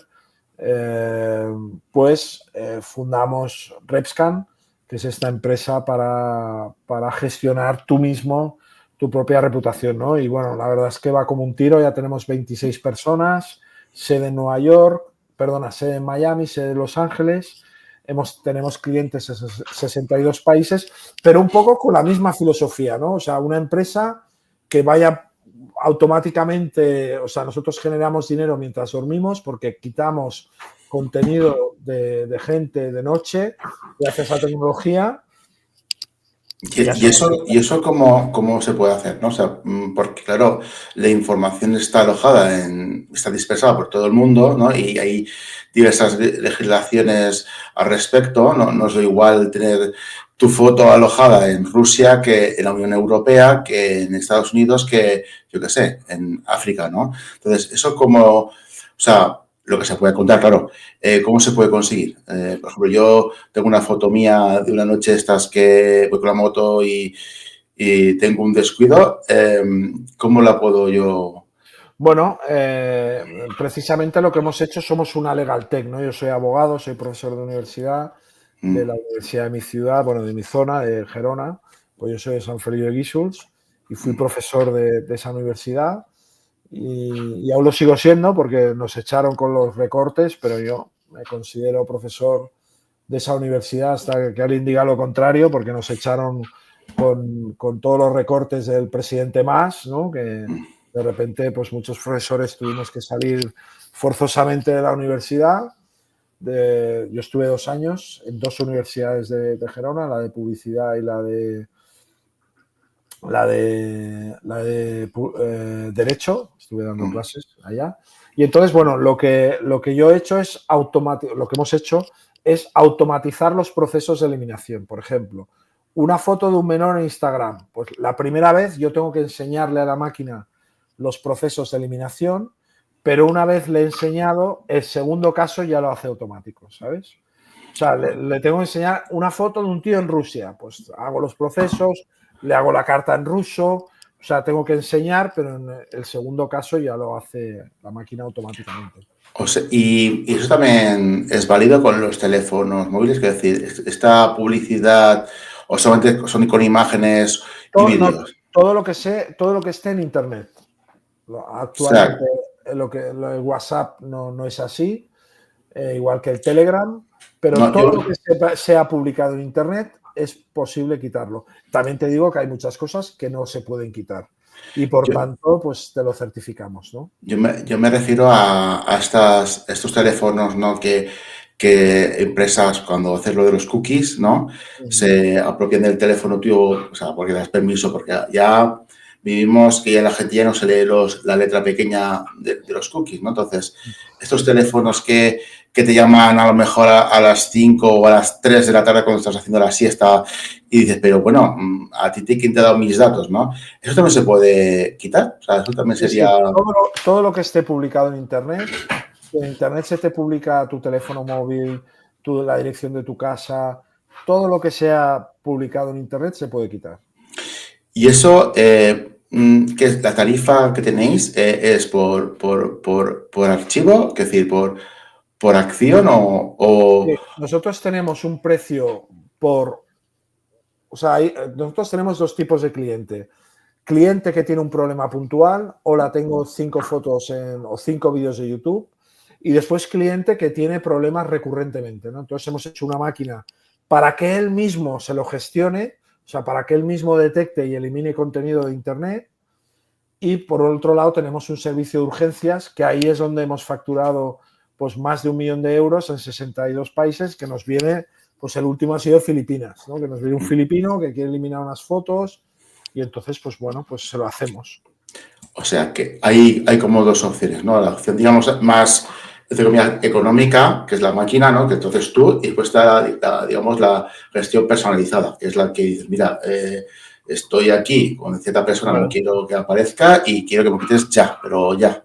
Exactamente. Entonces hay urgencias y hay gente que tiene problemas crónicos. De todo esto pondremos enlaces, ¿vale? Vale. Ahora ya, sí, ya, esto ya me parece ya sorprendente porque eres un tío muy emprendedor. Ya mirando, o sea, yo te admiro hace mucho tiempo, aunque tú no lo sabías, yo te admiraba. Y Gracias. claro, preparándome, tú sabes que me he preparado mucho la entrevista, buscando información, ahora me doy cuenta que te has comprado una furgoneta en plan camper y que vas como mesías por los pueblos de Cataluña dando, ¿no? Bueno, España. Capitalismo.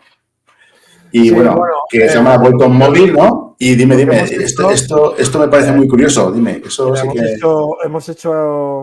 hemos hecho aquí, espera, que voy a poner una foto por aquí. Hemos hecho, bueno, yo me dedico, tenemos una conferencia que se llama Rock and Business, que es una conferencia que con música explicamos nuestra historia de emprendimiento. Y entonces, otra de las cosas que hacemos es, hemos camperizado una caravana para ir por los pueblos y nos reunimos con emprendedores locales, ¿no? Normalmente nos llama el ayuntamiento, la Cámara de Comercio local, nos llama y pasamos un día con los emprendedores locales de una localidad. Ahora vamos a ir a Olesa de Montserrat y les enseñáramos a levantar dinero, que es mi especialidad, ¿no? Si tienes un sueño, tienes un proyecto, lo que necesitas es levantar dinero y nosotros te enseñamos a levantar dinero, ¿no? A conseguir dinero privado, a no tener que ir a un banco, a no tener que poner tu dinero en la mesa, pues te enseñamos a levantar dinero, ¿no? Sí, porque eso normalmente, bueno, por lo menos siempre la opción que se tiene más coloquial es ir a un banco a pedir un préstamo para poder, digamos, Pues abrir esto está una prohibido. SL, una S. Entonces, en Prohibido. España, no sé, yo sé que, por ejemplo, en Estados Unidos es muy común, ¿no? Que haya vueltas de financiación, ¿no? ¿Cómo se llama estos? Los ángeles, estos. O sea, esta Business gente que, Angels. sí, que ponen dinero en proyectos, digamos, muy innovadores sin casi esperar nada. Uh-huh. Pero aquí en España es como muy complicado, ¿no? Bueno, Entonces, mira, ahora nosotros hemos cerrado una ronda en total con la primera y la segunda de 4 millones y pico, 4.600.000 euros. O sea, hay dinero, por eso te digo, hay mucho dinero para la gente que tiene buenas ideas, que quiere trabajar y que hay mucho dinero. O sea, hay muchísimo dinero en España para los emprendedores. Pasa que hay que saber buscarlo y hay que saber dónde ir, y bueno, no sé, yo todas las empresas que he hecho nunca he pedido un crédito, ¿no? Todo lo he hecho pues con inversores privados, que tienen sus en- cosas buenas, sus cosas malas también. entonces, bueno, sí se puede explicar, ¿eh? ¿Cómo es el proceso? Porque a mí eso, yo que soy medio catalán, ¿no? A mí eso de dejar dinero a un tío que no conozco de nada, eh, me tienta un poco raro, ¿no? Digo, Bueno, ¿cómo? mira, te explico. Una cosa clara es que el retorno que te da una startup no te lo da nada en el mundo. Ejemplo, en Redpoint yo multipliqué por 25, ¿vale? O sea, ¿qué quiere decir? Hay gente que del 100% de lo que invierte, porque quedarte el dinero con el impuesto de patrimonio en un banco, o sea, no tiene ningún sentido, pierdes dinero, entonces la gente se ve forzada a invertir. Entonces, el 100%, la gente invierte normalmente el 70% en tocho. Bueno, en comprar casas, alquilar casas, Sí. ¿no? ¿Vale? Del 70, el 20% lo invierte en cosas estas que te dan un 3, un 4, ¿no? O sea, en fondos sin riesgo. Y después hay gente que ese 10% que le queda juega a las grandes ligas, que es el emprendimiento. Porque el retorno que te da una startup no te lo da un producto financiero, ¿no? O sea, yo, por ejemplo, ahora he invertido en algunas cosas inmobiliarias, te da un 12. Claro, yo es que di un 2.500%. Yo multipliqué por 25 el dinero que pusieron. Claro, con Repscan ya he conseguido, desde que he fundado la compañía, que multiplicaran por 5, solo en 2 años. Claro, por 5 quiere decir que cada euro yo te doy 5. Claro. Y el perfil digamos, inversionista, ¿qué tipo de perfil es? Porque yo supongo Bueno, que... hay de todo. Bueno, hay varios puntos. Está cuando empiezas, que es el Family Office, que es Family and Friends, perdona, no Family Office, que son tu entorno. O sea, hay mucha gente que te ve. Por eso yo digo que el primer punto para conseguir dinero es deja de compartir chorradas y comparte tu sueño. O sea, comparte tu proyecto. Oye, cuando vayas a Madrid, pon un vídeo en el AVE. Cuando vayas a no sé qué, o sea, tienes que explicar, ¿no? Entonces, de tu entorno, muchas veces hay gente que levanta la mano. Después hay Business Angels. Business Angels son gente que invierte parte de su dinero pues en negocios. Entonces, pues estos hay foros para encontrarlos y después hay los fondos de inversión profesionales, ¿no? Hay fondos que ya se dedican, empresas que se dedican a invertir dinero a lo grande en startups, ¿no? Porque el dinero, digamos, está polarizado en las grandes ciudades o, digamos, en todo el territorio nacional, digamos, se puede encontrar un inversor que te pueda No, apoyar. hay de todo. O sea, aparte ahora con un AVE te plantas en cualquier lado.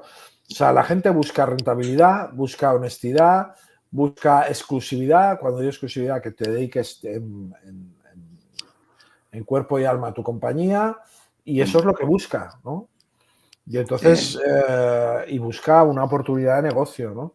Y entonces, bueno, nosotros ya te digo, o sea, estamos en ello y en Repscan creo que tenemos 5 o 6 fondos más 5 o 6 family office. Family office son familias que tienen una empresa para invertir, ¿no? Y entonces compran casas, compran pisos, compran parkings y parte lo invierten En empresas. en empresas. El movimiento de emprendeduría en España es potente, o sea, es equivalente a otras partes del mundo o es muy complicado emprender. Bueno, Emprender me refiero a no ponerte el típico bar o la típica discoteca ya, o panadería, me refiero ya a innovación. Por ejemplo, hay un caso para mí muy potente que es en Alicante, que han hecho una compañía de cohetes, que ahora no me acuerdo cómo se llama, pero que les costó muchísimo el emprendimiento, tuvieron que salir fuera del país para poder tener las primeras rondas de... en España hay mucha startup, en el sentido más... y buenísimas, y buenísimas. Somos un país hiperpuntero a nivel mundial. Pasa que siempre nos menospreciamos, pero estamos en un momento muy bueno, hay muchísimo dinero. Ahora ha habido un pequeño bache con todo el tema de Ucrania, Trump, todos estos temas, pero dinero hay muchísimo. O sea, bueno, nosotros hemos cerrado nuestra ronda, 4 millones y pico de euros, y bueno, hay dinero hay, ahora hay que saberlo buscar. claro. Por eso yo creo que el gran secreto de esto es tener un buen mentor, tener a alguien que te dé luz, que te enseñe, bueno, que te enseñe el camino, porque no hay que enseñar nada, yo en mi caso siempre he tenido buenos mentores, tanto en el viaje como en mis empresas, y los he seguido y así pues nos ha ido bien, ¿no? Bueno, pues vamos a pasar a lo de las conferencias, que es algo que también me interesa, ¿no? Porque prácticamente es como ir al teatro. He Sí. visto alguna que otra. Yo, si en la universidad hubiera tenido algo así, a lo mejor hubiera sacado más notas, mejor notas. Dime, ahí en las conferencias, ¿no? O sea, ¿qué hacéis? ¿Una a la semana, al mes? ¿O Bueno, es mira, bajo demanda? ¿O cómo está esto? es bajo demanda, pero te digo algo, Nómada. Mira, yo viví en Nueva York, Nómada, y conocí a algunos actores de Broadway, ¿no? Porque tenía mi profesora de guitarra y bueno, yo estuve un año y conocí gente allá, ¿no? Mira, en Broadway aprendí una cosa muy clara, que es, oye, ¿qué tal la conferencia de Nómada? Bien, bien, bien. Efecto Broadway. Oye, ¿qué tal la conferencia de Nómada? Hostia, no te la pierdas. Increíble, brutal. Y entonces con esto, como éramos músicos, dijimos, vamos a hacer la mejor conferencia de este país de emprendimiento, ¿no? Entonces llevamos música en directo con pantallas y explicamos nuestra historia, todos nuestros errores con música en directo, con mi socio. Y claro, lo hacemos a formato dúo, yo y mi socio, guitarras en mano, o lo hacemos con una banda de 10 músicos en directo, ¿no? Que es espectacular, ¿no? Y entonces, bueno, pues vamos haciendo, ¿no? Hemos estado en Valencia, ahora la vuelvo a hacer en Barcelona, ahora voy a hacer una conferencia que se va a llamar Voy buscando un inversor, en la cual voy a enseñar a buscar dinero privado para, para hacer las conferencias. Y bueno, y estoy un poco en eso, ¿no? Sobre todo hacer conferencias. Ahora me llené el auditorio de Cornellá, 600 chavales. Bueno, son conferencias donde es como un monólogo, es como una obra de teatro, porque va con un guión, más o menos, y entonces es espectacular, ¿no? Y esto es un poco lo que estamos buscando, ¿no? Claro, tú ves el viaje, canto las canciones del viaje, cuando me robaron la tecnología, la banda toca momentos de estar en la comisaría. Es una pasada y bueno, la estamos mejorando día a día, ¿no? Y bueno, pues entonces esto, digamos, pero esto se ve eso para grupos o se, digamos, un individual, una persona individual puede, digamos, si haces una conferencia, apuntarse y entrar. Bueno, hemos hecho alguna taquilla, digamos, pero normalmente es una institución, sobre todo lo que es los ayuntamientos, lo que es el Departamento de Promoción Económica, nos contrata, ¿no? Nos contrata, vamos al teatro, Hay veces bueno, normalmente suele ser gratuita o para un colectivo o para la ciudadanía. Ahora, por ejemplo, hay una empresa que se llama Univo, que es una empresa, que es la empresa número 1, es el banco para administradores de fincas, que en su día vienen todos los administradores de fincas de España, pues vamos a dar la conferencia. Bueno, vamos haciendo, ¿no? Igual que lo de autocaravana, pues nos llaman. Sí que lo hacemos un poco profesional, vamos con técnicos de sonido, para intentar dar una calidad, ¿no? También. Pues bueno, ya me gustaría a mí ya. Pues bueno, vamos a pasar ya al otro bloque. Ya vamos a pasar a Josep Coll, músico de ska. Bueno, pues me sorprendió este dato, sí que no lo sabía. Este dato sí que me sorprendió bastante, que fue cuando descubrí que eras componente de Discípulos de Otilia. Cosa que, claro, yo a mis 40 y pico años que tengo, claro, yo había escuchado música tuya. Entonces, explícame, porque Discípulos de Otilia tuvo una trayectoria bastante larga, ¿no? O sea, bueno, 8 años. Sí, esto empezó en el colegio cuando yo tenía 17 años. Empezó en el colegio y bueno, la verdad es que es la historia al revés. O sea, Discípulos de Otilia empezó a funcionar, o sea, enseguida ya grabamos el primer disco y se vendieron un montón de copias, llenábamos el Razzmatazz, 3.000 personas. Y bueno, yo me sabe mal porque no lo acabé de saborear, ¿no? Porque siempre donde íbamos había gente, había público, hacíamos 70, 80 conciertos al año, o tocábamos mucho. Y bueno, entonces yo hubo un momento que el grupo lo dejé. Bueno, monté otro grupo, pero bueno, la verdad es que siempre ahora nos llevamos de cine, la verdad somos muy amigos. Hubo algún momento también oscuro ahí donde nos enfadábamos, en el momento que se intentó profesionalizar el grupo, pero bueno, la verdad es que ahora nos queremos muchísimo. El dueño, no te lo pierdas, uno de los dueños de Driving Logistics, que es el que me voló la moto, era el otro cantante de Discípulos de Otilia. O sea, la vida a veces te une. Xavi Container, Xavi Cánovas. Yo me los quiero mucho, la verdad. La gente con la que hicimos todo aquello, lo pasamos de cine. Yo tengo un recuerdo buenísimo de esa época. Y ahora, pues bueno, hice un grupo que se llama Sin Papeles, con el productor de Escape. No acabo de funcionar y ahora he creado una banda de covers de ska que se llama Predicador JJ Bolton and the All Stars, los viejos estrellas ska cover band, que podéis ver. Hemos hecho ya 2 covers. Sí. La de Héroes del Silencio, que es muy interesante. Y nos han dado mucha candela también. Ha habido mucho purista. A mí me flipa Héroes del Silencio, ¿no? Pero sí, no era fácil.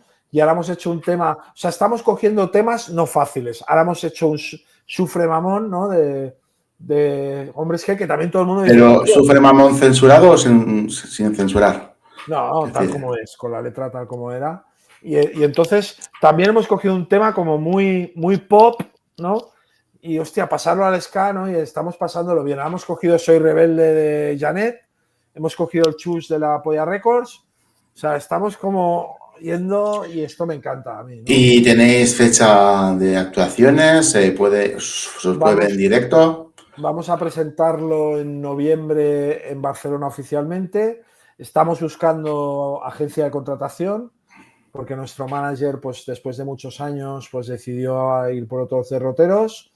Y como siempre, ¿no? Siempre digo, Nómada, que el rock nos dejará a nosotros y no nosotros al rock. Y estamos grabando discos. Como predicador JJ Bolton he grabado, el disco de versiones es mi tercer disco. Y bueno, yo sigo grabando discos y me encanta, la verdad. Porque, ¿qué diferencia que una banda, digamos, se puede ganar la vida dignamente con la música o no? O sea, ¿qué punto de inflexión es aparte dices, bueno, yo con esto puedo vivir y puedo tener un futuro? Mira, no hay clase media, hay gente que vive muy mal y ese fue uno de los cracks de Discípulos de Otilia, ¿no? realmente había gente de la banda que quería vivir de la música y gente de la banda como yo que no quería vivir de la música, ¿no? Yo en ese momento ya era abogado. Vivir de la música es muy jodido. O sea, si no eres clase media, como no hay clase media, que antes la había, pero ahora ya no hay, o sea, hay los artistas que pagamos por actuar en una sala o salimos a actuar y perdemos dinero, ¿no? O hay artistas que cobran, pues, imagínate, ¿no? O sea, y entonces, bueno, lo de las bandas de covers, con lo de siempre, ¿no? Vimos que en España no había ninguna banda de covers y entonces con la calidad que nosotros tenemos tocando, porque llevamos 30 años tocando, dijimos, hostia, pues igual hacer una banda de covers no sería mala idea, ¿no? Sobre todo para salir a tocar, que es lo que a nosotros nos gusta, ¿no? Sí, pero yo quiero que lo que diferencia a tu banda del resto de bandas es que hacéis covers, pero digamos lo lleváis a vuestra esencia Sí, musical. Es decir, no es hacer cover, digamos, idéntico, sino es llevártelo a tu ámbito sí. y hacer una reversión del cover. Sí, Entonces, sí, sí, exactamente. Es por eso hay la gracia del proyecto, ¿no? Es como coger y hacer, o sea, llevártelo a un terreno que es el reggae y el ska, que es donde, cómo haces un tema hombres G en reggae ska, ¿no? Y entonces, por eso intentamos, y aparte es lo bueno del proyecto de los All Stars, ¿no? De los viejas estrellas del ska, ¿no? Porque hay miembros de Agua Bendita, hay miembros de Fundación Tony Manero, hay miembros de la banda de Manu Chao, ¿no? De todos los que hicimos el sonido, lo que se llamó el Sonido Barcelona. Y esa es la idea, que o te guste o la odies, ¿no? Y entonces ves los comentarios, esto es una mierda, no sé qué, y otro, hostia, me encanta, el otro, y hostia, esto me gusta mucho de la banda de covers, ¿no? De que hemos conseguido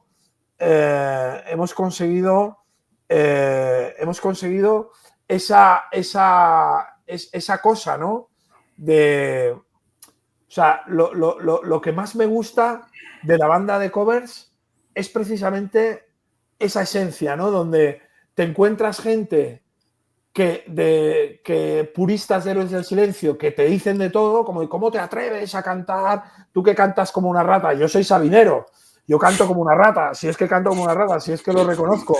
Pero ahí está la magia, ¿no? Ahí está la magia de que cada canción te sorprenda.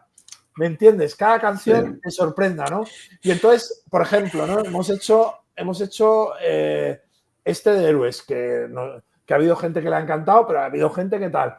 Y eso es lo que queríamos crear, reacción, ¿no? Porque lo más jodido era cuando hemos sacado un disco y no hemos generado, no había reacción. Por ejemplo, Sufre Mamón, cuando a Coque se le ocurrió la idea de, claro, todos dijimos, ¿cómo vamos a ser nosotros, deteniendo del ska, que hemos teloneado a la Polla Records, a Barricada, bueno, ¿cómo vamos a hacer? No, y esa era la esencia, es decir, no, vamos a hacer temas que la gente nos espere, ¿no? Y entonces la cover, ahora vamos a hacer Janet, Te Soy Rebelde, estamos en esa línea, ¿no? De hacer cosas que no te las esperas, ¿no? la verdad que, bueno, yo soy de la opinión que para escuchar una versión del original, versionada originalmente, para eso tienes la original, para eso te coges, te pones el disco y tienes el original. Lo interesante es revertir un poco los sonidos y cambiar la esencia, porque a lo mejor el héroe silencio tuyo tiene, con el tema de ska tiene otro sentido, ¿no? O sea, es decir, bueno, a mí que me encantan los discos de versiones, me encantan las versiones. Precisamente cuando yo saboreo una versión es cuando alguien ha cogido una joya prestada y se la hace suya, ¿no? Yo para mí eso es una... O sea, yo tocar Eres del Silencio tal como es, no le veía ninguna gracia, ¿no? Y entonces, bueno, pero sobre todo lo que queríamos crear, por un lado, es un poco de polémica, ¿no? De crear canciones. Ahora vamos a hacer un tema de último de la fila, uno de Ducandú, que dices, ¿qué tiene que ver nosotros con Ducandú? Pues precisamente es lo que estamos intentando, coger temas locos, o sea, temas que no tienen nada que ver, porque el último de la fila no tiene nada que ver con nosotros, y hostia, y pasarlo al ska, pasarlo al reggae, sorprender, y la verdad es que, hostia, está siendo súper divertido. Y después otro tema, ¿qué queremos? Queremos no tocar para los borrachos, digamos, como hemos hecho tantas veces con el mundo, a tocar a las 5 de la mañana. No, queremos hacer un bolo a las 9, 10 de la noche artístico, porque las versiones que hacemos tienen mucha, o sea, están muy pensadas. O sea, estamos todo el día dándole la vuelta a cómo podemos versionar estas canciones, ¿no? Y yo creo que ahí está la gracia, ¿no? Con respecto a esto de las visiones que has dicho, yo creo que tengo canciones que me gusta más la versión que ha hecho tal artista que la original. O sea, hay verdaderas, ahora mismo no te podía decir, pero tengo canciones favoritas. Yo soy muy rockero y tengo versiones de rock, de canciones del rock, que me gusta más la versión que han hecho que la original. Es decir, muchas veces cada artista puede imprimir en una misma letra y sonido una sensación diferente, Claro, a ¿no? mí, por ejemplo, que hacemos ahora otra de las canciones que hemos grabado es el Chus de la Polla Records. Es que la versión que hemos hecho es una cosa muy sencilla, pero joder, es súper cañera, con vientos, porque la canción de Chus, que yo la he cantado a Evaristo y la Polla Records me ha invitado alguna vez a cantarla con ellos, me parece, es muy sencilla, ¿no? Entonces, hostia, le hemos querido hacer, hemos hecho sobre todo, yo creo que va a haber una versión en algún lugar de Ducandú que dices, ¿cómo Muy coges bonita, una canción muy bonita, sí, sí. Sí, pero no te lo esperas, ¿no? Y hemos hecho un temazo, pero yo estoy muy contento porque Y aparte el tú grupo estás, está. ¿y todo esto para cuándo se podrá escuchar? Pues ¿Cómo mira, la podemos idea es escucharlo? sacar un tema cada mes. Este es nuestro objetivo. Cada mes sacar un tema. Hemos Sí, sacado un porque tema en enero, febrero, uno ahora en marzo y ahora sacar uno en abril. Y entonces la idea es sacar cada mes un tema, una versión cada mes. Porque ahora, digamos, y tú que estás dentro del mundo de la música, ahora, digamos, el mundo de la música ha cambiado de tal manera que antes se tenía que hacer un LP para sacar música, es decir, para sacar temas. Pero ahora con el tema de la digitalización, o sea, con el tema digital, o sea, ya no es necesario, digamos, llenar, ¿no? Como eso a veces pasa, ¿no? No sé si te ha pasado tú, que a mí me ha pasado, me he comprado un disco de un grupo que me encanta y que de las 14 canciones solo me Bueno, gustan 4 eso por rellenar, ¿no? El cupo. Ahora claro. ya es, Bueno, eso ha pues pasado en sacar la una canción, historia, quitas. ¿no? Ahora la gente, yo siempre los acabo empaquetando en discos o en EPs, ¿no? O sea, sacas unos cuantos temas y al final sacas el disco.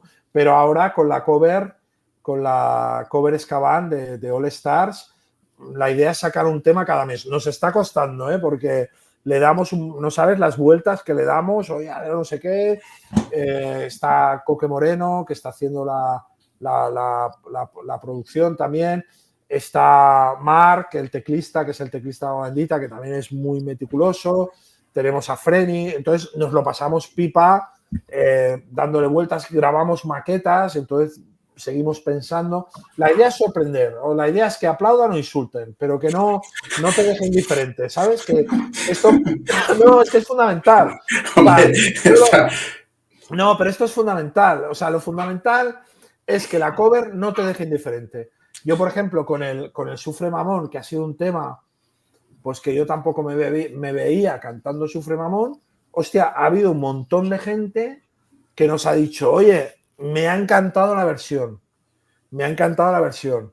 Y ha habido otros que han dicho, hostia, ¿cómo el cantante de Discípulos de Otilia cantando Hombres G, ¿no? Pues me encanta, es que a mí la crítica me encanta, porque lo peor es cuando haces algo y no hay crítica. ¿Y tú crees que la gente en general es muy sectaria? Que decir, el que le mola No, el heavy, le mola el heavy, el que le mola el pop, el que le mola el reggaetón. Y o sea, y el ser ecléptico, es decir, que te puedes escuchar, yo qué sé, a Metallica y después ponerte una canción de Adam, por ejemplo, que te pueda gustar. O a sea, ver, yo soy súper fan de Héroes del Silencio, no de Bunbury. O sea, imagínate, es como soy muy fan del último de la fila, pero no de Manolo García. Soy muy fan de Sopa de Cabra, pero no de Gerard Quintana, ¿no? Entonces, si fijas, por ejemplo, en TikTok, que el cover de Héroes del Silencio ha funcionado súper bien, creo que tiene 10.000 likes, pero después los comentarios son a piñón, o sea, nos ponen a caldo, o sea, se ve mucho purista de cómo te has atrevido a cantar este tema. Bueno, pues esa es la gracia, o sea, la gracia de cantar, o sea, de hacer una versión es eso, que o la amas o la odias, ¿no? Y eso es lo que estamos buscando con la cover band, ¿no? Bueno, no, lo decía porque, no sé, yo me gusta mucho el jazz, me gusta mucho el heavy, me gusta mucho el rock, incluso me gusta la música clásica, y quiero decir, veo, por ejemplo, cuando vamos a veces con el coche con los colegas, ¿qué pones esto? Pero, sí, ¿sabes? Que es música, o sea, la buena música es buena música, sea con una guitarra y un bajo, o sea con un violín, o sea con una trompeta, ¿no? O sea, Sí, sí, se sí. puede disfrutar, hay momentos para todo y momentos para cada cierto tipo de música, ¿no? Claro, nosotros, dentro de que el formato covers es lo que tú dices, ¿no? Está un poco degradado, ¿no? Precisamente lo que queríamos es hacer un poco como la Tokio. O sea, hay bandas de covers de ska que son brutales, ¿no? Después estamos produciendo nuestros discos con un productor que tiene un premio Grammy, que es el productor de Ojos de Brujo y Cthulhu. O sea, imagínate, el productor de Ojos de Brujo y Cthulhu, o sea, de lo más cañero que es este país y de lo más mestizaje, nos está produciendo muy lento, porque va muy lento, pero lo queremos, y está haciendo unas producciones brutales. Pues bueno, vamos a pasar ya a la quinta porque ya llevamos 2 horas y no te quiero agobiar más. Sí, porque hoy es un poco tarde ya, tengo a mi hija aquí y... Vamos a acabar con esto porque no te quiero abusar, que has sido muy generoso. No, hombre. Hablemos de San Feliu de Guíxols. Tú sabes que aquí hay una sección que te explicaba antes que me gusta digamos, a los indígenas del lugar, que me expliquen un poco el sitio donde están y que me expliquen un poquito qué se puede ver en San Feliu de Guíxols, que es una zona, por lo que he visto, muy bonita. ¿Qué podríamos hacer ahí en San Feliu de Guíxols? A ver. Mira, nosotros somos, bueno, yo soy de ahí, ¿no? Mi bisabuelo, hay un montón de gente que inmigró a Fernando Po, a Nueva Guinea a principios de siglo, ¿no? Y entonces mi familia, mi abuelo construyó el club náutico. Bueno, somos una familia, mi madre vivió toda la vida en San Feliu, somos muy arraigados a San Feliu, y bueno, yo afortunadamente, San Feliu tiene una de las mejores salas de España para tocar, que es la sala Las Vegas, ¿no? En ese sentido, o sea, tiene una sala maravillosa para tocar, pero San Feliu, ¿qué ha hecho? Ha luchado, tiene una costa, para mí una de las mejores del mundo, por no decir la mejor del mundo, tiene una costa y unas playas, tiene una de las mejores playas para mí con chiringuito del mundo, que es La Conca, aunque dicen que es de Playa de Aro, pero no. San Feliu acaba en La Conca y acaba en La Frutadera, que es para mí la mejor playa del mundo, ¿no? Tiene San Feliu, tiene Sagaró, que es precioso. San Feliu, ¿qué ha hecho? San Feliu se ha negado a claudicar con el turismo de masas, ¿no? Es un pueblo ideal para vivir, yo tengo mi casa aquí. San Feliu es un pueblo que se come de cine, que no ha dejado, como ha hecho Lloret o como ha hecho Playa de Aro, no ha dejado caer en el caramelo fácil del turismo barato, y entonces, pues bueno, en verano se llena mucho. Los que somos de San Feliu nos vamos. Yo normalmente en agosto no suelo estar, algunas semanas. La fiesta mayor me encanta también. Nunca he tocado en la fiesta mayor como músico, aunque en la sala de Las Vegas sí que he tocado muchas veces. Pero bueno, es un pueblo tranquilo, con una costa impresionante, con un baño de invierno increíble porque está muy cubierto, te bañas ahí. Y bueno, tiene para mí uno de los mejores miradores de toda la Costa Brava, que es la ermita de Sant Elm, que mi familia también ayudó a reconstruirla. Y bueno, San Feliu es un pueblo que ha mantenido su esencia, ¿no? Para mí tiene las mejores tapas del planeta en el Cursari, tiene un restaurante tapero que para mí es un templo, ¿no? Que es el Cursari, donde siempre estoy ahí tomando mi aperitivo con mis amigos. Y bueno, tiene un baño, me decías, ¿qué cosas tiene buena San Feliu? Tiene unas cosas increíbles, que tiene un baño de verano muy fresco, ¿no? Cosa que en otras partes del mundo, ahora vengo de Tailandia y el agua está caliente, allá en verano está fría. Y bueno, para mí Sant Feliu es un lugar especial, toda mi familia está enterrada ahí. Ahí empezó el viaje de Ruta al Paraíso, ¿no? Del récord nacional de distancia terrestre empezó en el cementerio de Sant Feliu de Guíxols. Y bueno, y ahí voy mucho, asesoro muchos emprendedores locales y bueno, es mi casa, ¿no? Tengo mi casa ahí y bueno, de Sant Feliu al mundo, ¿no? Bueno, aquí lo dejamos. Te doy las gracias, Josep.